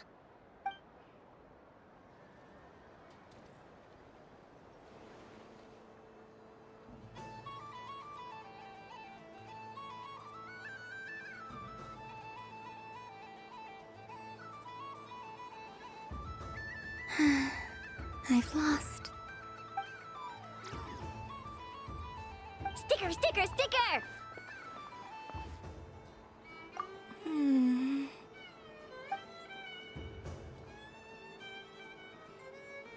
Cute!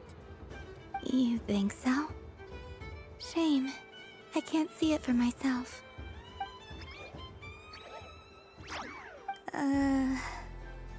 What did Luanatar say?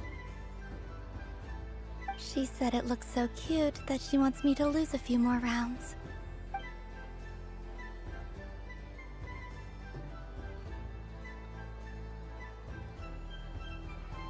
Who put these stickers on Paima's eyebrows? Ugh, she can barely see! Alright, now, I think we got enough evidence to prove that there's a serious problem here. Yes, I agree as well. The culprit is... Inefa! Culprit? What did I do? Quit acting dumb, Inefa! You're not wriggling your way out of this one. I've been watching you. Not only did you remember whose side Luanatar started at, but every time someone drew a Kuhenki, you were logging it and calculating every last possibility. Which Kuhenki pairs were gone, who had what color Kuhenki in their hand, even our facial expressions. You were keeping track of it the entire time. Exactly! What Ino said!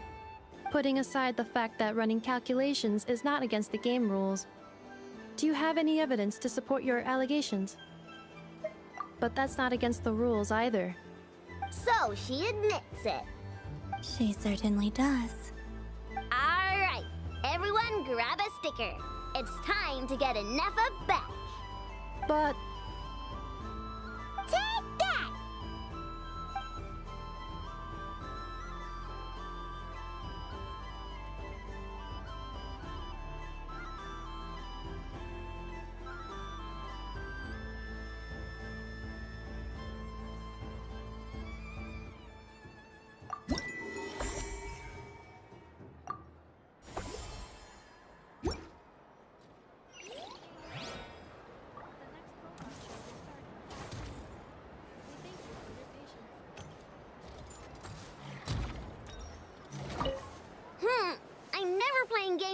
Never again, Enougha.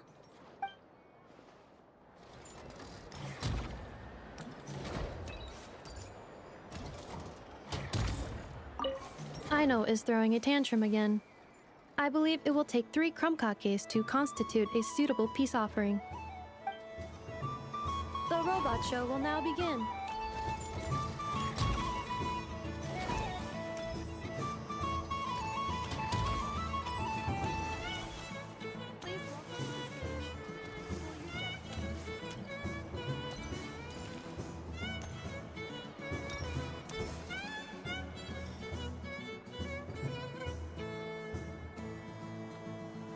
Well, well, look who it is.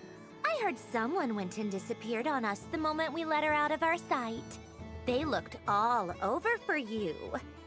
Frankly, I didn't think you'd be back for Moon Prayer Night. Were you worried about me, Sandrone?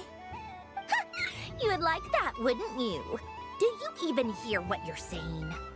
It seems to me like you disguised yourself with festive headgear, just so that you could come see me on Moon Prayer Night and make sure I'm okay.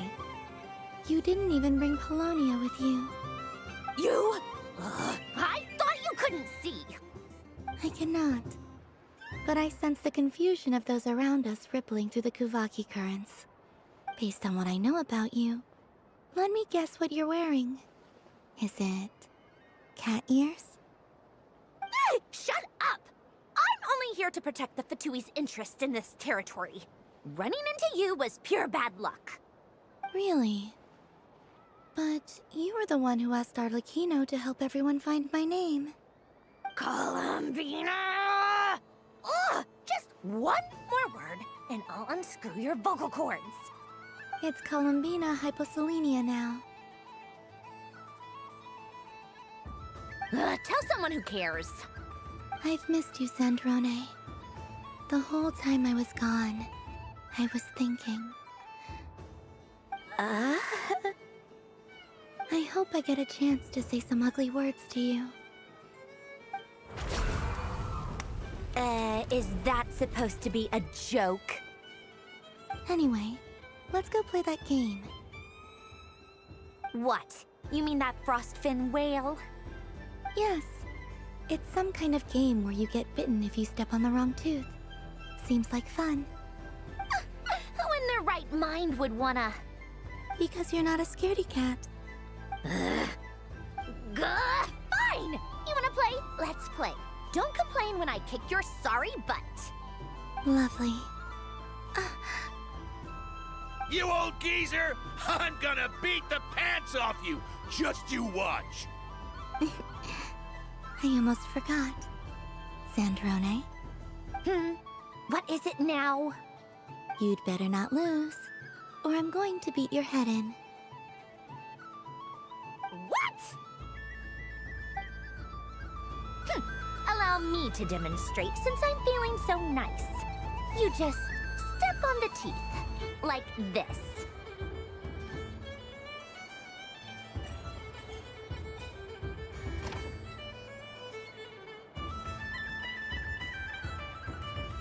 Which should I pick?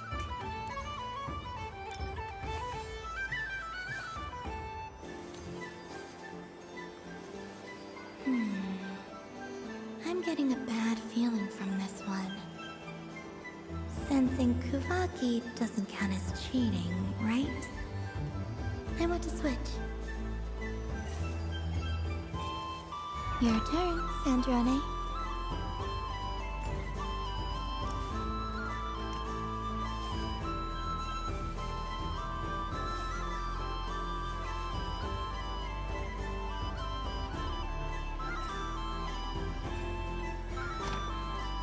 Don't come crying to me if you get bitten.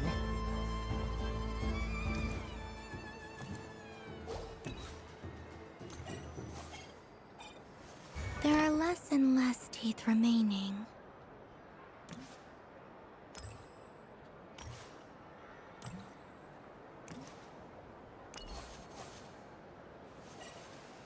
Huh? What's that noise?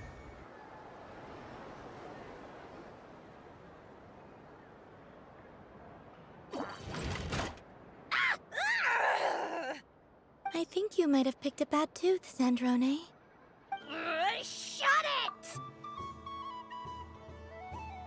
Do you need any help? It seems like you're stuck. No!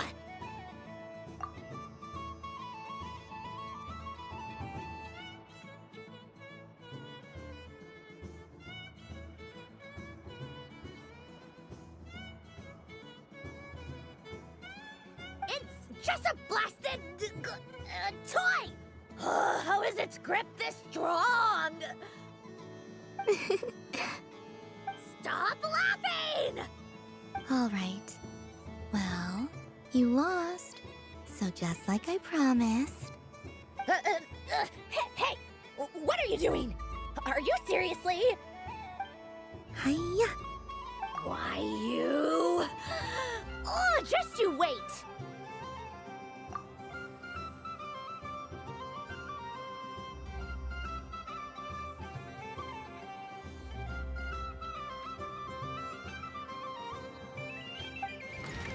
Rematch! Are you all right, Sandrone? That was quite a strong bite. Are your clockwork parts? Quit your fussing! I don't need it! All right. I'll go first this time.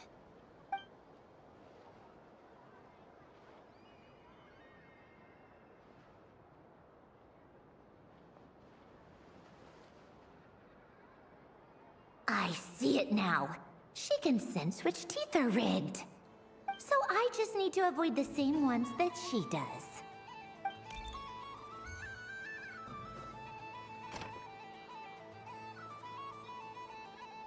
This one... Seems fine. She avoided that one then? Now I've got you. All right, my turn.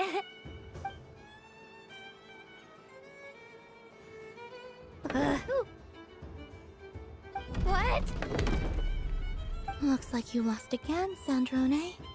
Wait! There's more than one bad tooth! Bonk.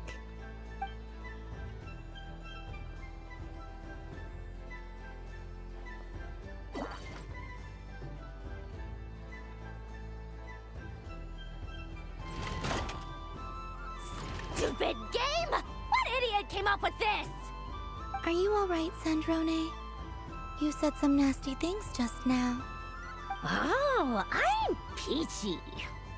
Should I let you bonk me on the head as well? Ah, forget it! Come on, bonk away. It can be your consolation prize for losing so badly. I told you, forget it! Gah, you've always been so annoying. Singing right outside my door, inviting yourself to my tea parties, going AWOL. And now you're off to the moon or something.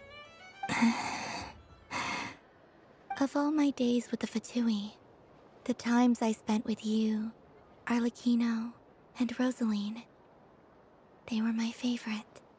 I will not forget them. Just as I shall not forget this moment. We'll always be friends, no matter where we are, right? Who'd want to be your...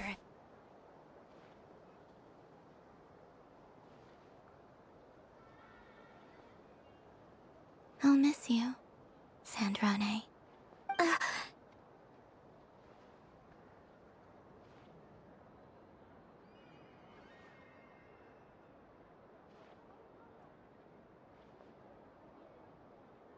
Goodbye, Sandrone.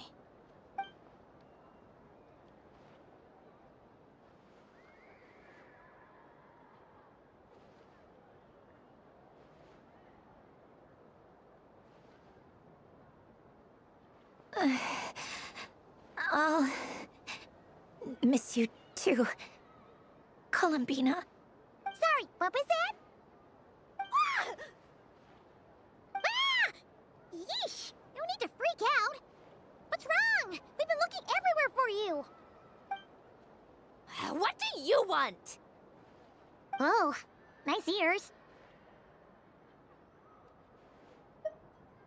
What do you want? This! Huh? It's your turn to draw something. You're one of her friends too, aren't you?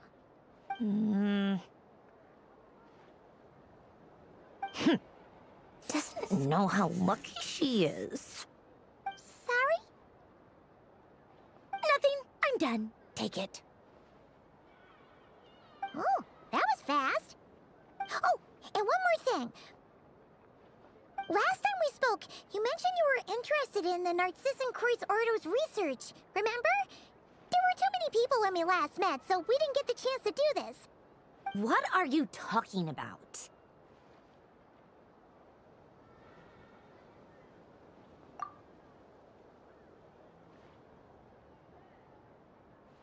This is... Oh. Alan, Renee, and Marianne. Huh. The Holy Blade. A savior's plaything. It's not about whether I approve or not. These people, they would sacrifice themselves for the sake of the world. Especially Alain Guillotin and Renee. That is something I would never choose to do. Still, I didn't know they had any pictures left from that time.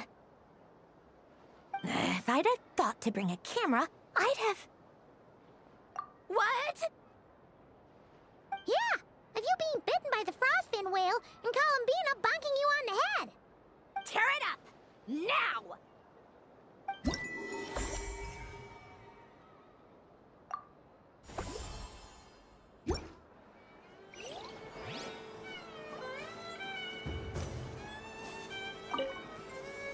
What's there to see on that moon anyway?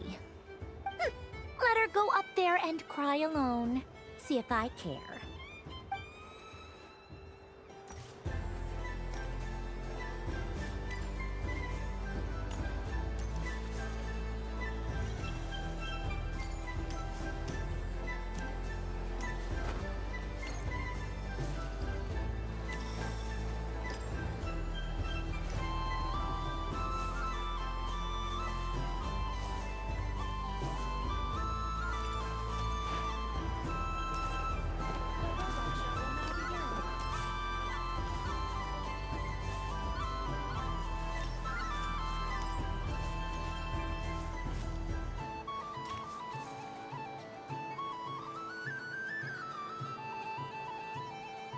What is going on over here?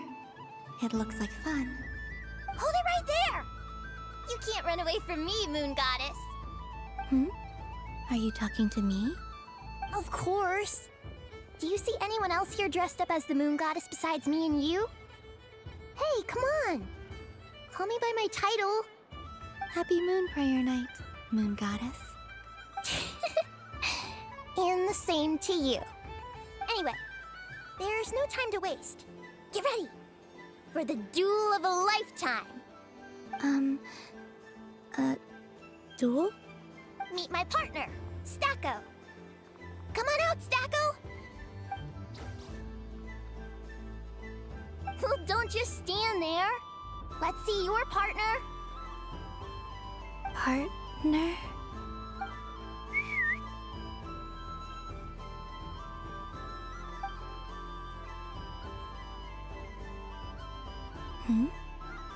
So I need to select a partner and command them in battle. Partner. I need a partner.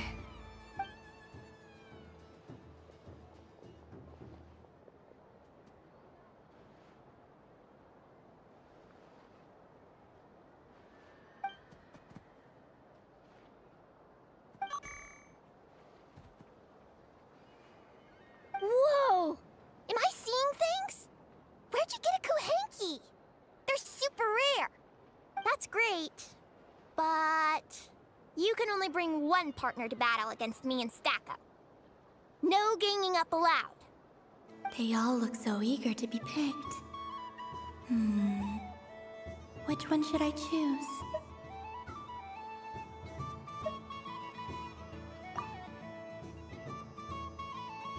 I'm not sure what this bot is trying to say, but it seems very happy. That bow. Does it want to dress up as the moon goddess too? They all look so eager to be picked. This one usually lives in Nasha Town. She likes falling asleep to the sound of striking hammers. And I bet she's quite familiar with robots' weak spots. They all look so eager to be picked. This deer came to celebrate the festival with the Frostmoon Scions. It wants to help me with its antlers. They all look so eager to be picked. This one usually lives in Nasha Town. Testing! Testing! Oh, this is an emergency broadcast! An exciting battle is about to take place right here at the Nasha Town Special Arena! In this corner, we have the Moon Goddess and her robot partner. And in the other, we have the Moon Goddess and her Kuhanki partner. Only one Moon Goddess can be victorious in this ultimate battle of destiny! But who will it be? There's only one way to find out! Now, without further ado, let the Battle of the Moons begin! I don't care who we're up against. Stacko and I ain't gonna lose! Let's strike first! Stacko, formation shift! Ho ho ho! The robot has kicked things off with a change of formation. But how will this affect the battle? Nobody knows! The other party chooses to attack! Let's see how their partner performs!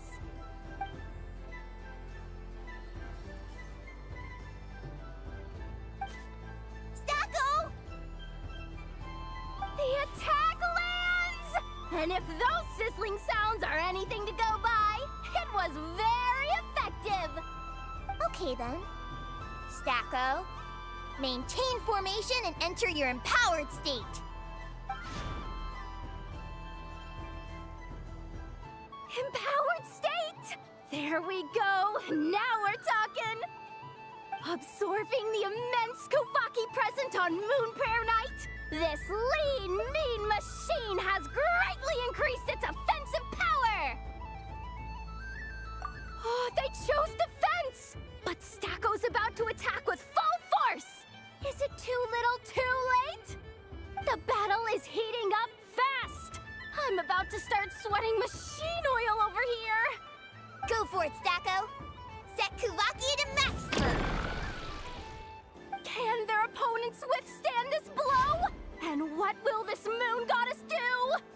Don't be afraid. Fight however you wish. It's a moon lane! A deft use of a moon lane allows the Kuhanki to dodge the blow, and now it's spiraling around its foe in circles! One loop, two loops, the robot's screen is bugging out! It's getting dizzy! Stacko! Stacko is down for the count!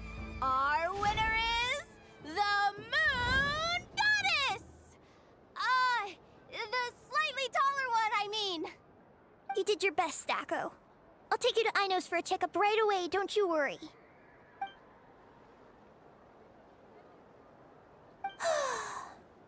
Well, you beat me fair and square, I guess.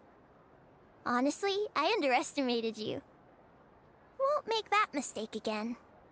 I think my partner deserves most of the credit. Just you wait. When I'm a little bit older, I'm gonna come back a whole lot stronger. Be ready for a rematch.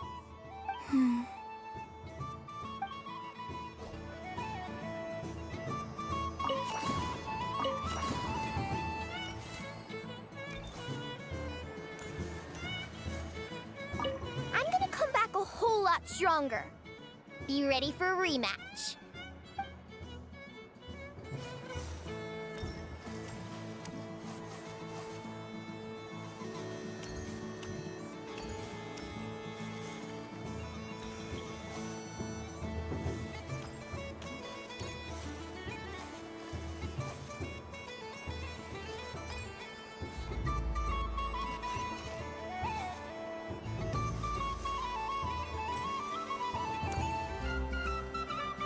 Moon Prayer Candy! Beautiful, tasty Moon Prayer Candy! Buy a whole box, share it with your friends and family! Candy? To share? I wonder what flavors everyone would like. Welcome home, Moon Goddess. Fancy a box of Moon Prayer Candy?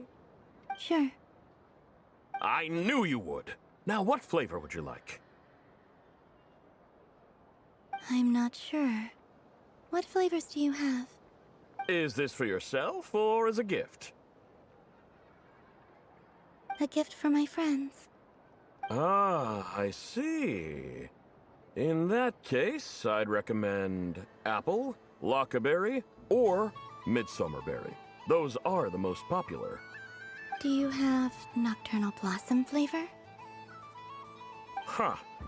I've seen couples give those as gifts before, but I did not know they were edible.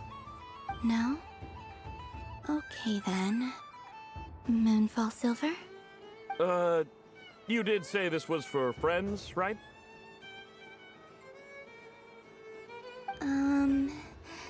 Maybe smetana then. Hey, now that's a creative idea! I've never tried it before, but if you're happy to wait, I can see about whipping up a batch on the spot. While we're at it, you got any other ideas?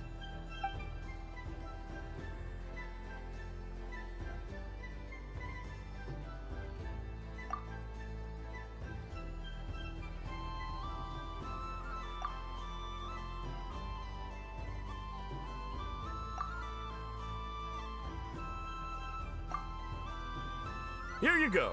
Every flavor you asked for is in there.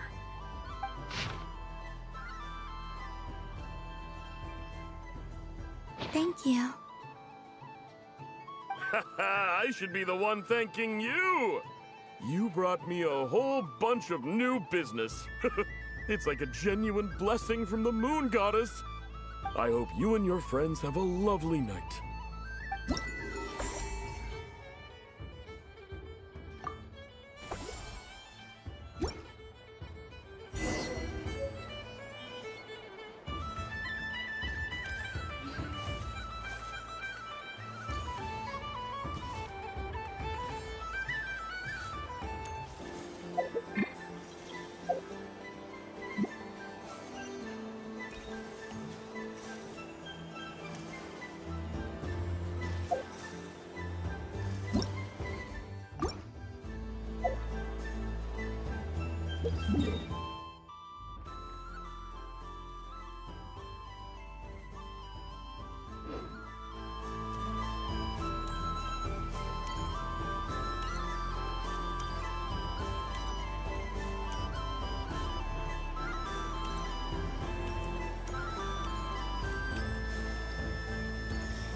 Hey Traveler. there, Columbina! Are you done checking out the festive amusements already? Are you sure you don't want to look around some more? You might not get another opportunity like this for a while. Right now, what I'd like to do is... You're right. I'm not ready for this night to end just yet. Yeah, that's the spirit! Take your time, Columbina. The most important thing is to have no regrets. I'll be right here if you need us. Okay. Thank you.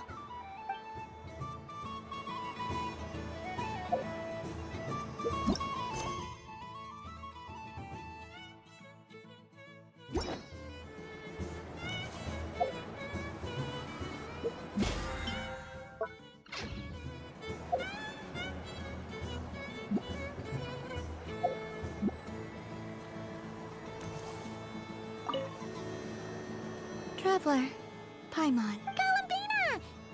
Finished with the festival already? Oh, candy for us? Thanks a bunch, Columbina. Don't mind if we do. Whoa, this one's intense. But it's so tasty. What about you, traveler? How does yours taste? Oh, sounds good. Paimon's drooling now. Are there any more Smetana candies in the box? Yes, I believe so. Okay, gotcha. Let's see. Sure. This one, and yep, this one looks right too. Okay, that's 3. Here we go. 1 per person. It's so sweet.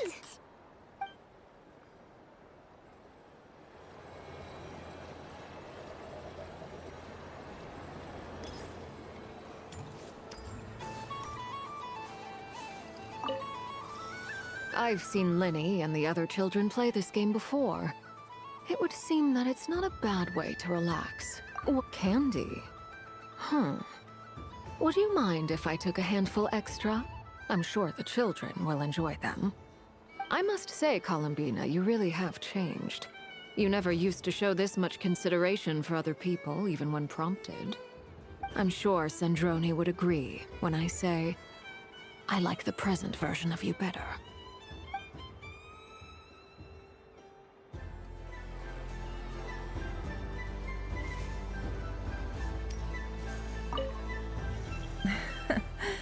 That was fun. It's... oh. A gift? You shouldn't have, Miss Columbina. Very nice indeed. Candy is one of many luxuries that the desert folk could never afford. How I yearned for candy when I could not have it. Yet, now that it is readily available to me, I never seem to crave it. May your moon prayer night be one free from regrets.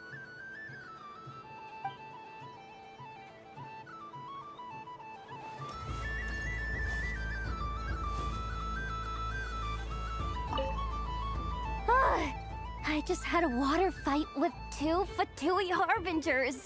Aw, man, this feels kinda wrong. Like, shouldn't we be the ones giving you candy rather than the other way around?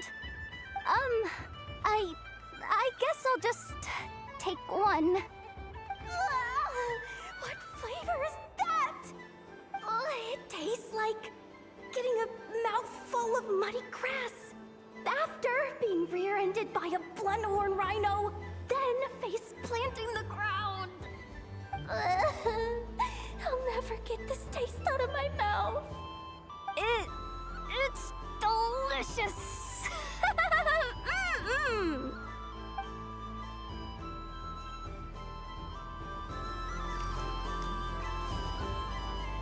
Yes. May everyone's wishes come true. Why, thank you. Don't mind if I do. Oh, my. It's so sweet. I'm so accustomed to plain, simple meals that this sweet treat is quite a shock to the senses. But I savor this moment in its entirety because it tastes like true friendship.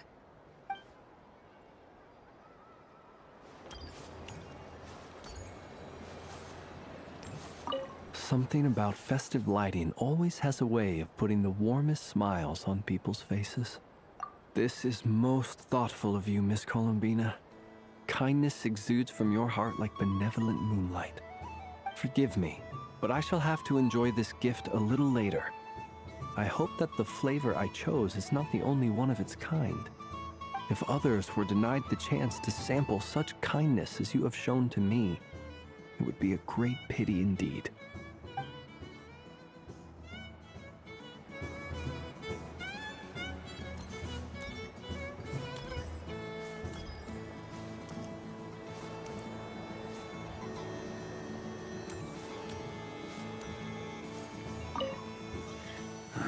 To be rude, huh? Albedo? This sketch is for you, Grandmaster. Oh, a gift for me? The north wind left in the lurch. Thank you. It seems I've picked lemon. It strikes a good balance between sweet and sour. This has piqued my curiosity. What if we were to add citrus and other spices, then enhance the flavor via caramelization? I wonder what the end product would be like. Perhaps I should take the time to try this out.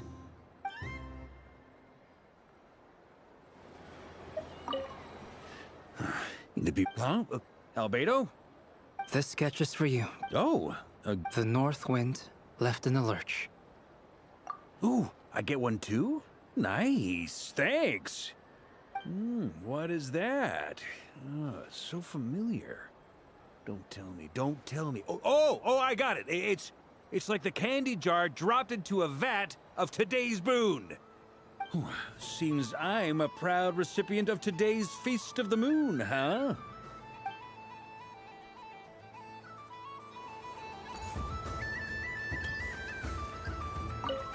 I don't suppose you'd like to play again?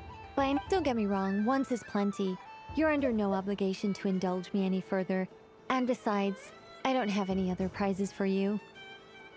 Oh, I love the color of this wrapping paper. But the bow on that one is just so perfect. Oh, this is a tough choice. I know the wrapping paper doesn't affect the flavor, but it does set the first impression, which can influence your mood as you eat it. And actually, that does affect the flavor. I have to listen to my heart and pick the one that I can really build a bond with. It's the only way to eat candy.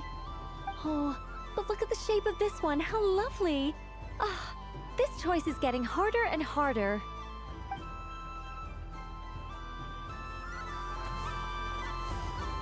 The death card made a most enigmatic appearance. The moon for which Miss Columbina is bound, I fear. Fretting is of no avail. I will have a chat with Alice about it sometime. Ah, you're such a polite child, Miss Columbina. But we elders have already partaken of our fair share of stories in this world. Enjoying candy, keeping up with the hip and groovy trends of the day. These things should be left to youngsters like you. I hope you don't misunderstand me. I do not intend to lecture you or reject your kindness. It is simply that the mere sight of this candy is starting to give me a toothache.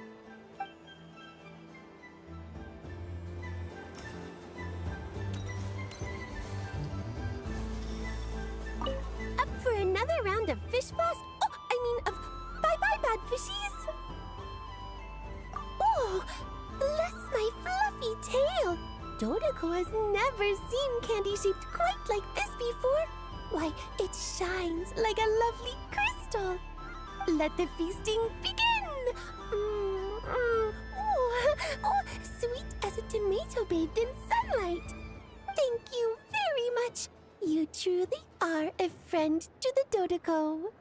Please share the rest with other people. I am sure everyone will fall in love with the taste of pure joy.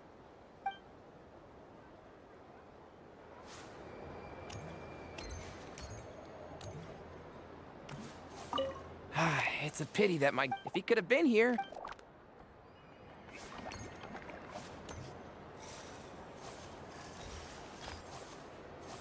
If all the prizes are gone, I might as well close up so the next time and remember, run out of the rings, not into them. Oh, a gift for me? Lord Sangamabe really is going up in the world. Wow, candy from the moon goddess herself. If I back this up, no, what am I saying? Box this up in exquisite gift boxes? Yes, I can make a fortune. Maybe I don't even need to go to all that trouble. Any old boxes will do. I just need to tell my customers that this candy is blessed by the moon goddess. Yeah, that ought to do it. Sounds like a plan. Time to have Irwa earn his keep when I get back.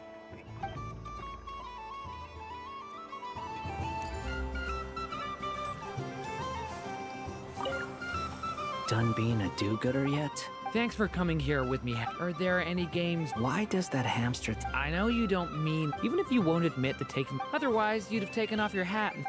Looks like Albedo's socialization program has been far more useful to you than all those Vahumana textbooks. I thought you'd actually spend your precious time doing something more worthwhile. Everyone has to take one? Well, fine. I'll take mine.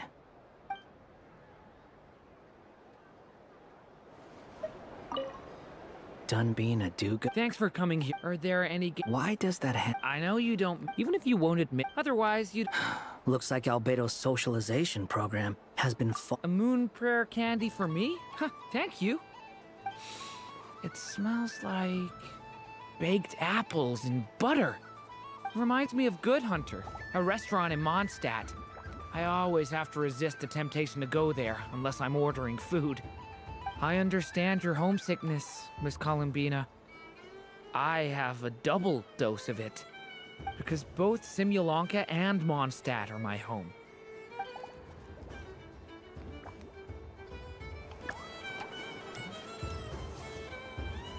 Happy Moon Prayer Night, adventurers. May you have a lovely evening.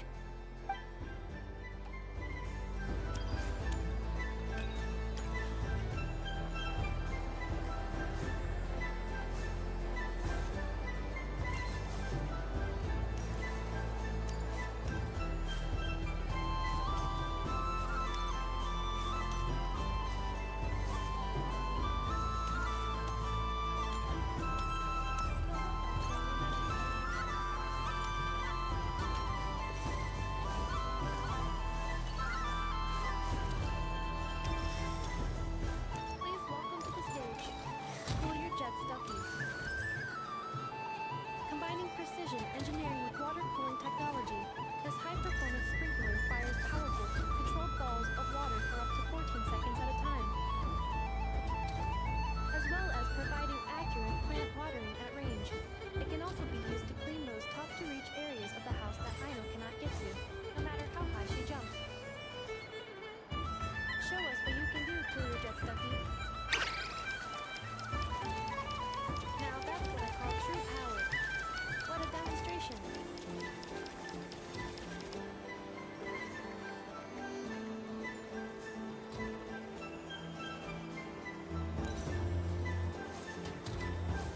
Dealing with stage waterlogging. Task complete.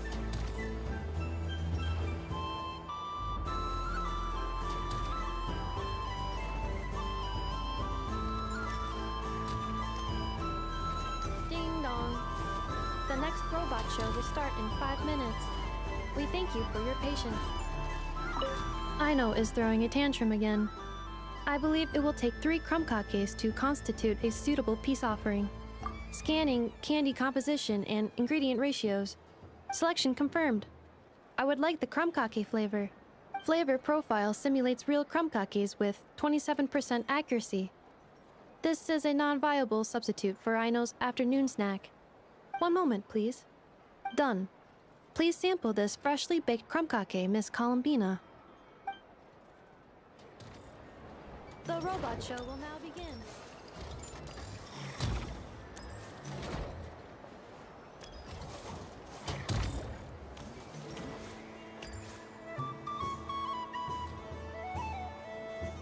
Next up, we have Knuckle Buckle.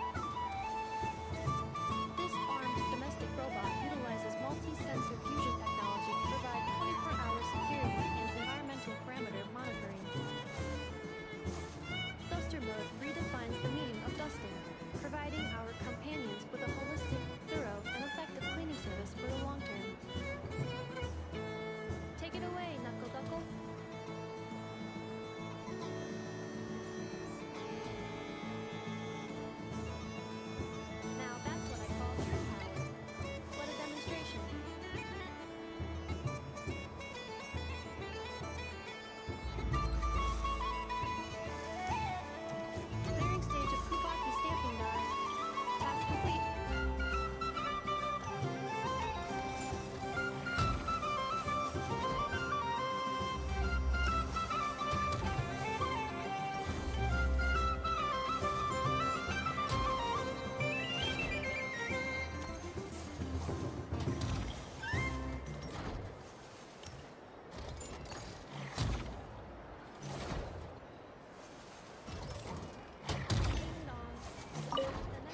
games with you ever again, Enough. Ooh, moon prayer candy. Sweet. Is it okay if I grab a whole bunch? Psst, Columbina, turn around.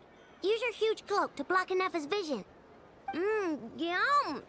Oh, this one's even yummier. Oh, the flavors are blending in my mouth.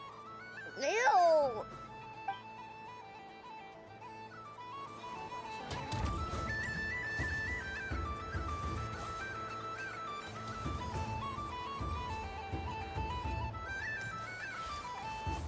Now, let's see what promptly 70% sweet can do for you. This dessert-making robot fully automates the baking process with smart recipe analysis and precision temperature control. Don't miss out on Promptlink's taste testing function, unique to the market. It is a hallmark of Kaino's forward-thinking design philosophy, which places mechanical empathy at the core. Promptlink 70% sweet. The stage is yours.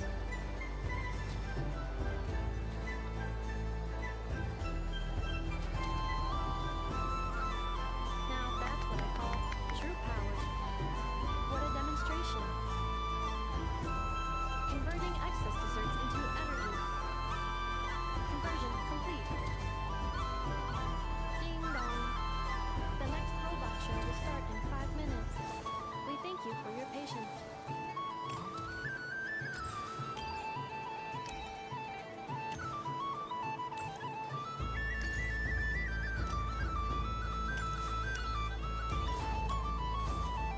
The robot show will now begin.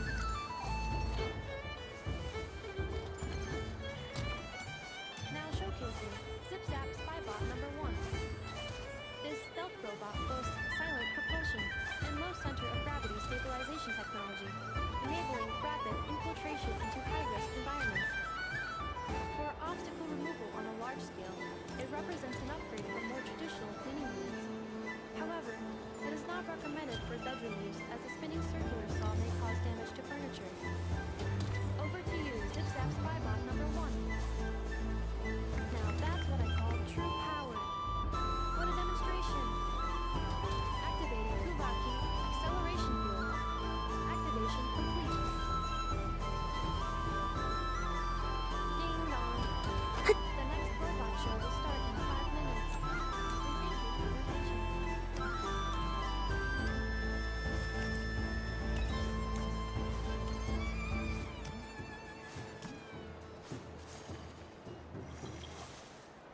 What's there to see on that moon anyway? Let her go up there and cry alone.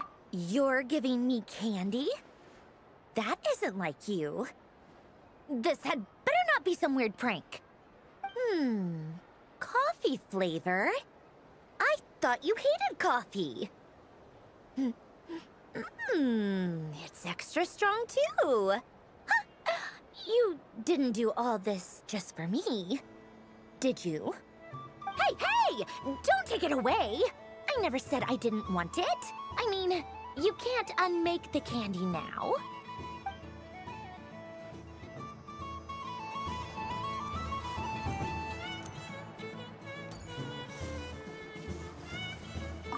Assorted moon prayer!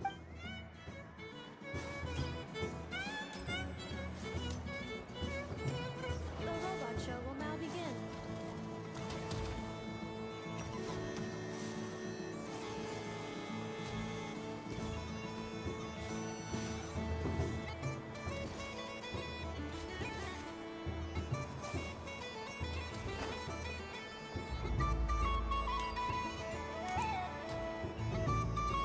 The next showcase is everyone's favorite prospector bot, Char Lombro.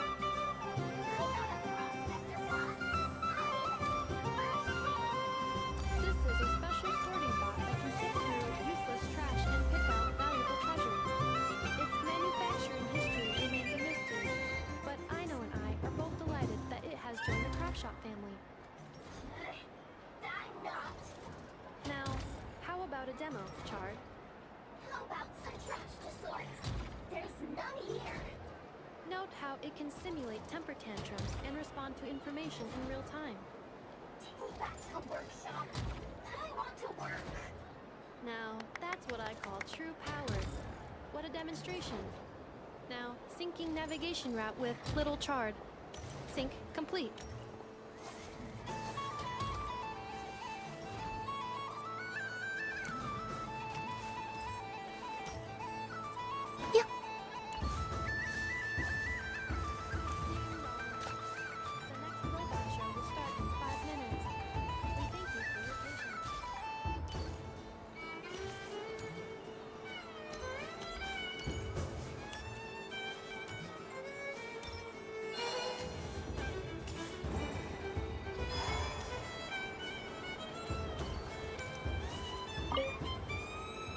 Traveler, Paimon. Columbina! Finished with the festival already? Really? You're sure you don't want to have a little more fun out there? Final answer! Yes, I am sure.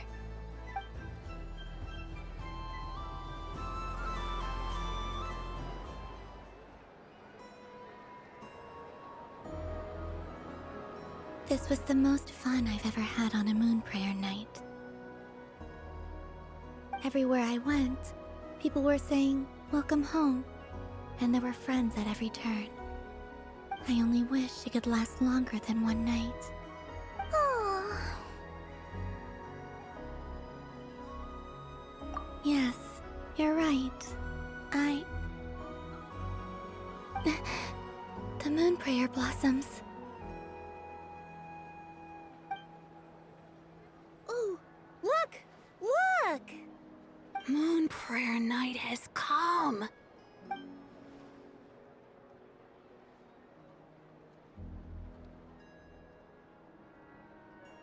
The moon.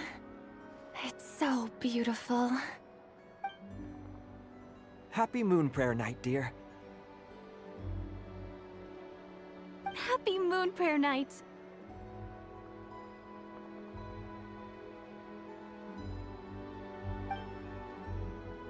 Happy Moon Prayer Night.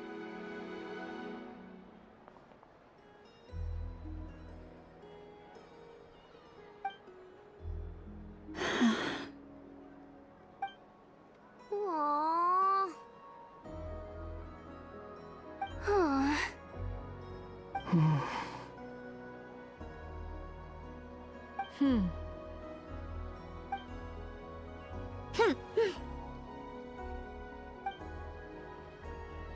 Time flies when you're having fun.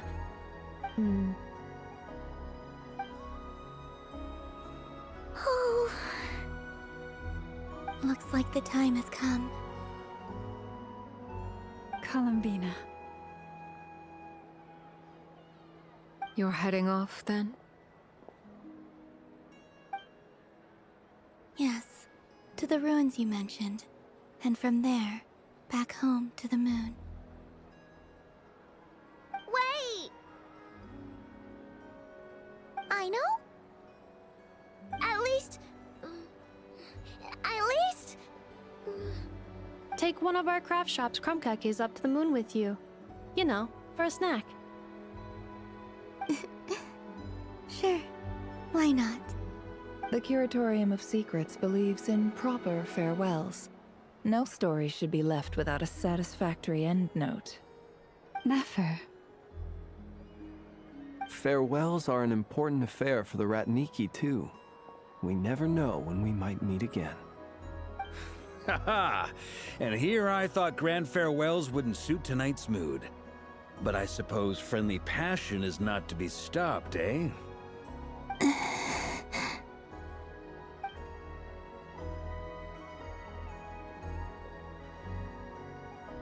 We made a little something for you, Columbina.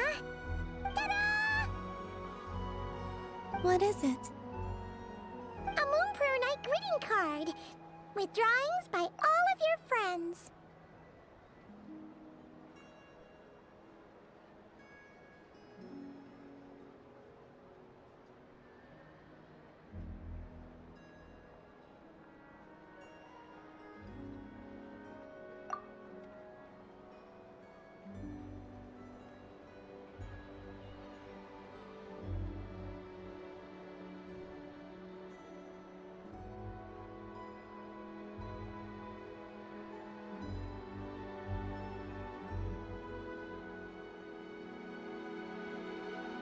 You did mention that you'd like a portrait done, so I took the liberty of creating one for you. I, meanwhile, did the portrait of Mr. Albedo, and Mr. Varka did the same for me.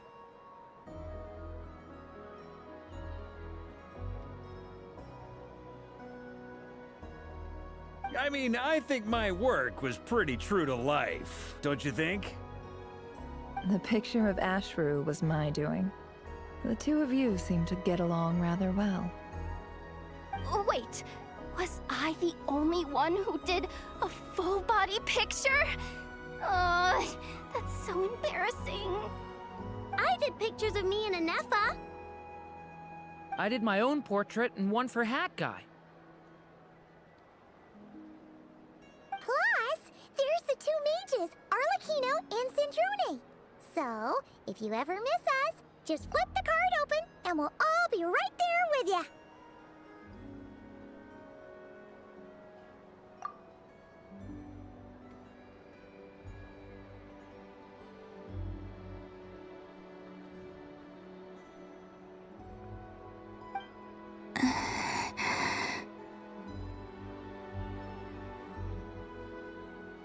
I don't know what to say. Thank you so much, everyone. This whole moon prayer night was more than I could have ever asked for. It is the greatest gift I have ever received. Lauma, I figured it out. Figured what out? Remember how the Frost Moon Scions used to use milk as invisible ink to write hidden messages? That was a very long time ago. Oh, are you saying? Yes. When I miss you all, I shall use moonlight in the same way, to write words that only you can see upon the moon itself. Wow, that sounds lovely. Quite. But how will we see them? Simply open your windows on nights when the moon shines bright, and the moonlight will naturally flow towards the words I have written. That sounds most fitting indeed. Very true to form. I'll try to write them in places that won't disturb your sleep. I, for one, would sleep all the better for having read one of your messages before settling down for the night. Exactly. So don't worry about disturbing anyone's sleep. Just promise you'll write to let us know you're okay, all right?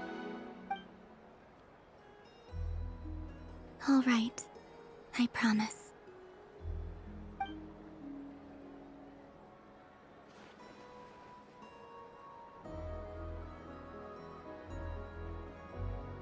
In that case, Columbina. I'm ready. Very well. Let's go.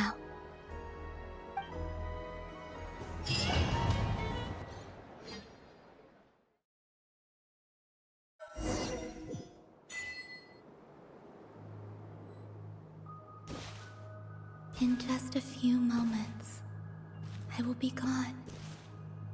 I still don't know what to expect on the moon. Will I really be able to send messages to my friends? The Kuhenki, the animals of Not Cry. I'll never get to see them again. I wonder where I'll be when the next moon prayer night comes.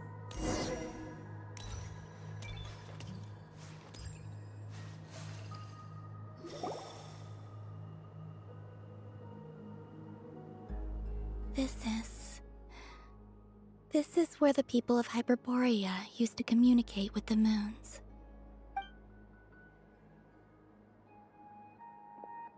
Eternal moon, frost moon, iridescent moon. When the power of all three converge, the gate to the moons shall open. Moon marrow preparations are complete. Only the final step remains. I'm sure Nasha Town is livelier than ever at this moment. Yeah, it's a shame you couldn't be there for it, but it's now or never, right? It's fine. I'm more than happy with this. My last piece of luggage. My only piece of luggage.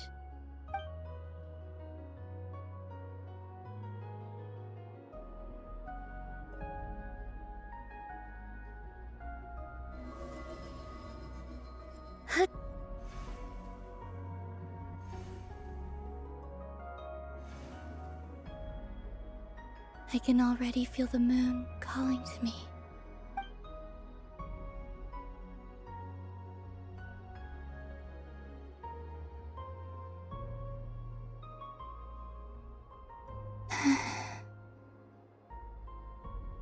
Your home lies on the far side of this light, Columbina.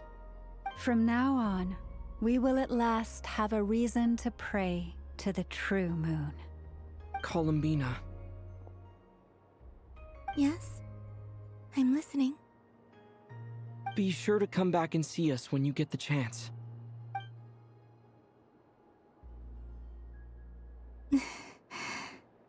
Of course. But if that chance doesn't come, then remember that you have friends on this planet. People who will miss Columbina. Yes, I will. Thank you for everything you've done for me. And remember, come night or day, the moonlight shall always connect us. Well then, farewell, my friends.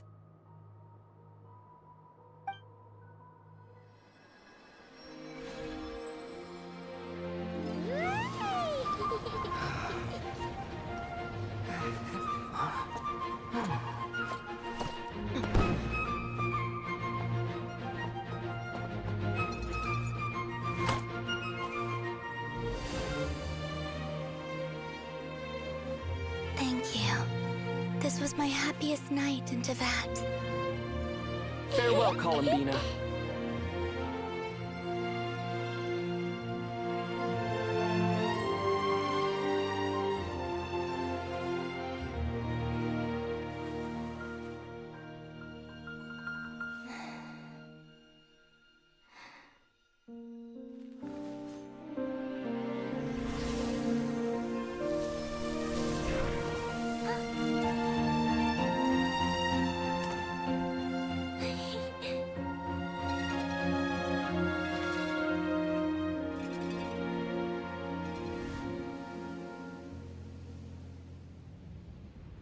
The moon really is closer than ever tonight.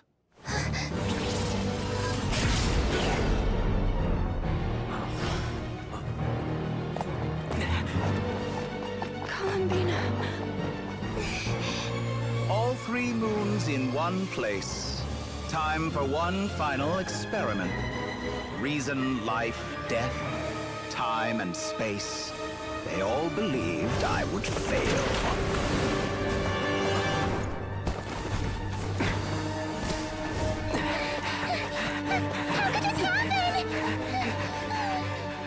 But Tevat's primordial power never did belong to the throne of heaven.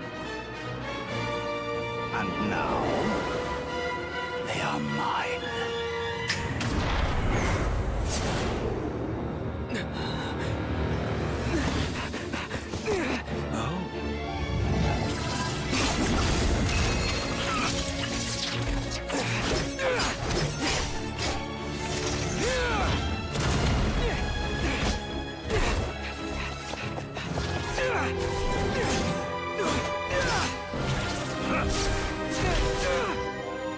No, as long as I'm here.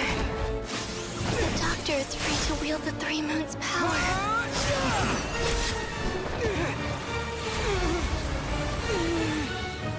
It's the only way.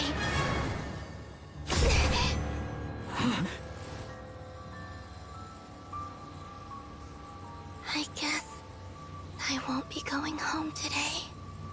Columbina! No!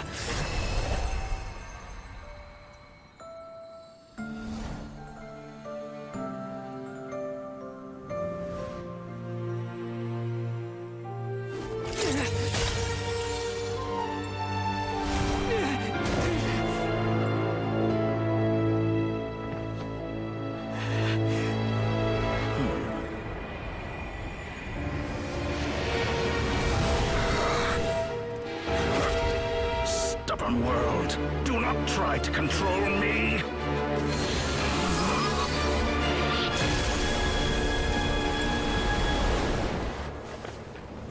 Columbina.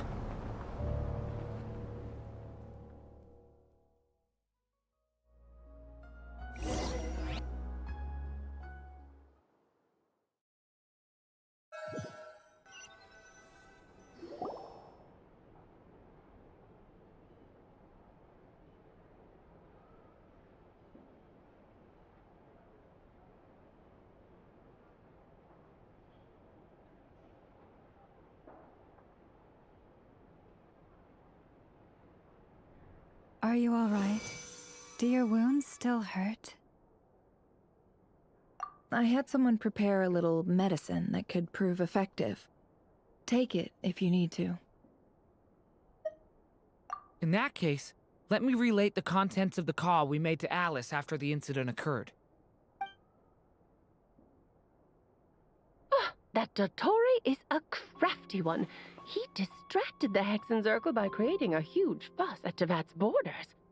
I'd assumed that the cause was an abyssal intrusion from the outside world, which in fairness is a rather common occurrence. But after learning that you managed to influence the phantoms in Nordcry, I realized that perhaps this interference could have come from within Tevat instead. But we weren't able to change their fates. True, you couldn't change how their stories ended, but you did build some variables around yourself. Variables? Yes, things you heard that you could not otherwise have learned, ideas that would otherwise have never crossed your mind. All these things are variables. Of course, most variables usually pale into insignificance with the myriad of possibilities floating around.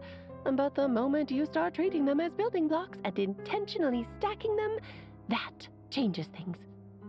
That's what Dottore did, and it's how he created the necessary conditions so that when you activated the portal tonight, it played right into his plan. However, we have no way of knowing exactly what he did. Yeah, we also need to ascertain Columbina's status. And that about sums it up. As I suspected, Dottore has disappeared completely. If it's any consolation, he wasn't able to control Columbina as he might have wished to.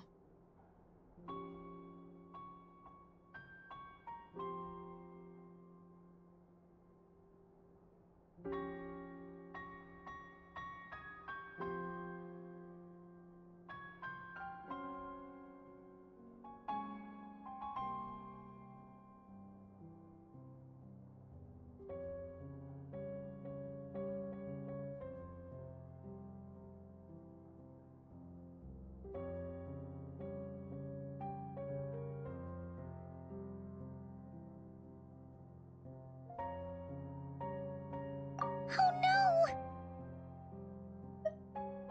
What? She did what? All we saw was Dottore appeared and used some kind of power. The next thing we knew, he and Columbina were gone and you were falling into the sea.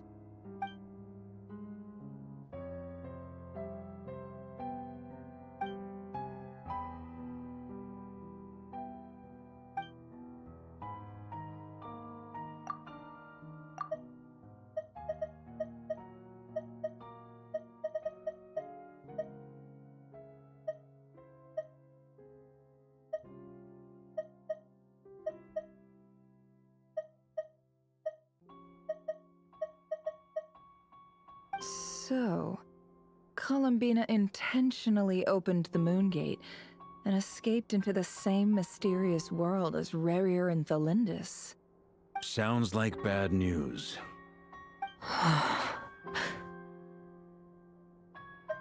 Seen in that way, the trilunar syzygy and Rerir's emergence, Dottore might have been pulling the strings in both cases. According to Miss Alice, he is attempting to transcend his destiny and finish an experiment that only a god might complete. An utter lunatic. Wait a sec, where's Hat Guy? Seems like he'd want to be here for this. He took off with the Dodo communication device after we spoke to Alice. He said he had a hunch that he wanted to investigate by himself. The look on his face was terrifying. I've never seen him like that before.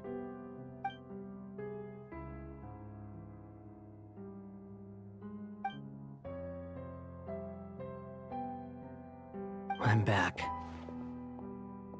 Hat Guy! I went to look for the Hyperborean phantoms again. I think I've gotten to the bottom of it. I got them to talk to Nicole on the other end of the communications line. Turns out, the history they describe is different from how Nicole remembers it. Really? But how? Surely Nicole can't have been wrong. Because the phantoms are the ones who are deceived. They speak of a savior who appeared in their history. One who never should have existed. This savior promised to create a new moon within the false sky, and even bring back their moon goddesses. Foolishly, they believed in him, and told him everything he wanted to know about the moons. It's obvious that this was Dottoro's doing. Now you mention it, the first time we entered the Hyperborean ruins, we heard the phantoms discussing their history, and I remember Nicole commenting that something sounded a little strange. But Dottori shouldn't have been able to get in there in the first place! He didn't. Nicole said that this was an anomalous state triggered by disruptions in the causal connections between phantoms from the same era. The variables that Dottori put in place were substantial enough that they even affected phantoms that he never met. So it's not that their memories were unclear. They'd been tampered with. That's exactly the possibility Dottori was trying to manufacture. He turned these variables into knowledge and engineered the situation so all that knowledge would fall into his hands. Then, he harnessed that knowledge on Moon Prayer Night to truly create a false moon. How is that even possible? To be precise, he exploited a weakness in the way the spell works. The spell senses Kuvaki to detect the moon's location. So, as long as the false moon more strongly resembled a moon than the frost moon beyond the skies, the gate would teleport Columbina to the false moon's location. In other words, to Dottoro's side. Once he had her under control, the teleportation spell remained active, and he manipulated her power to seize both moon marrows. At that moment, the moon marrows disappeared right before our eyes. It was already too late, even as we were leaving the ruins. By then, Dottore had already amassed the power of all 3 moons. So, where does that leave us? What do we do now? I'd certainly like to know what Her Majesty thinks, now that the concerns I expressed to her have come to pass. But we cannot simply sit and wait for her to decide the matter. And in any case, it is not the Fatui Harbinger Damselette who sees us as her friends, but rather Columbina Hyposelenia. If, even in such extreme circumstances, Her Majesty will not lift the prohibition on Harbingers drawing steel against one another, then I will do as my heart demands. I will fight as Peruware instead. Oh, Arlecchino! Time is short, so I'll make the first move. Whew.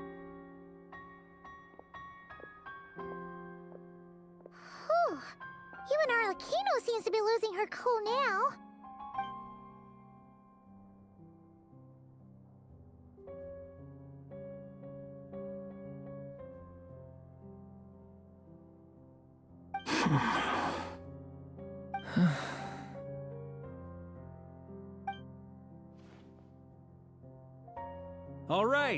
All right. Lose those dejected looks for a moment and let me get a word in. It looks bad, I won't lie. Very bad, in fact. So Dottori's pulled some real dirty tricks to gain the upper hand. For now. And yeah, it's to the point where even the mages say that his variables have affected destiny. I'm not so sure, though. Many have told me that Tevat's destiny is fixed, and that does appear to be the case. Well, what makes Dottori so sure he'll be the exception? And since he was able to stack these variables up, who's to say we can't do the same? You of all people should not be discouraged, traveler from afar. This isn't over yet. And you're not alone in that. Everyone here does, whether they've spoken thus far or not. But none of us are the type to sit back and wait for the sun to shine again. That's exactly how a knight should roll. If they knock you down, you get back up and get back in it. Don't forget, Honorary Knight, you're a legitimate member of Mondstadt too. Mark is right. This is far from over. Dottori's already way overdue a butt-kicking given his past shenanigans. And after this, he's earned himself a double dose. That's what I'm talking about! How's everyone else feeling? I'll use Kuvaki to investigate Columbina's whereabouts. I am not ready to give up either. Leave the intel gathering to me. Whatever happens within Nodcry's borders, when the Curatorium of Secrets wants to be in the know, we always find a way. Aino and I will do all we can to support you. We will attempt to reverse engineer Dotori's actions and seek a breakthrough that way. Alice and Nicole are busy dealing with an emergency at Tevat's borders, so they can't return just yet. But they're both very angry about this. They've asked Albedo and me to act on the Hexen Circle's behalf and do everything in our power to fight back against Dotori. Are you ready then? We're going to have to conduct a lot of research, even in the early stages. I'll do my best. As for me, I'm pretty familiar with Dotori's way of doing things, so I can try to predict his next move. I'll help with your investigation. Nice! Looks like we have our basic division of labor. I'll get in touch with Flints and Itlua, get them to have a chat with their Starshiner. It couldn't hurt to bring the Lightkeepers on board as well. At the same time, I'll pass on instructions to the Knights present in Nodcry to assist the Lightkeepers and other organizations in ensuring the safety of those living here. Yeah! We'll show him! That's it then. Good luck, everyone.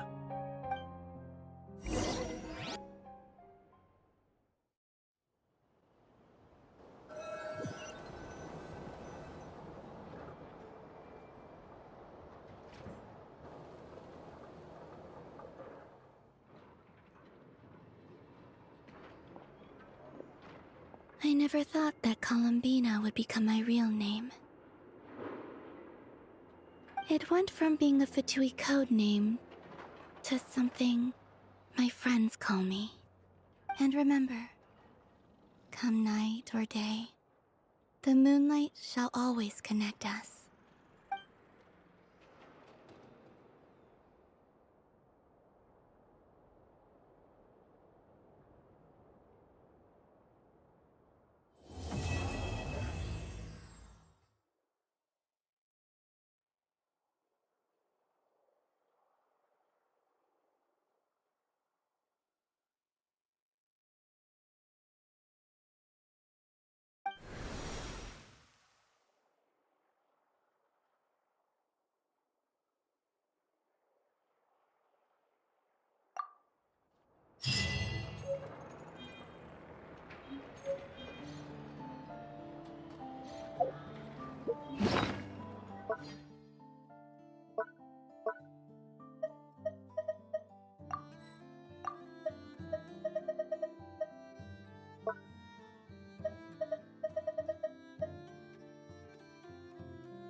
Yeah.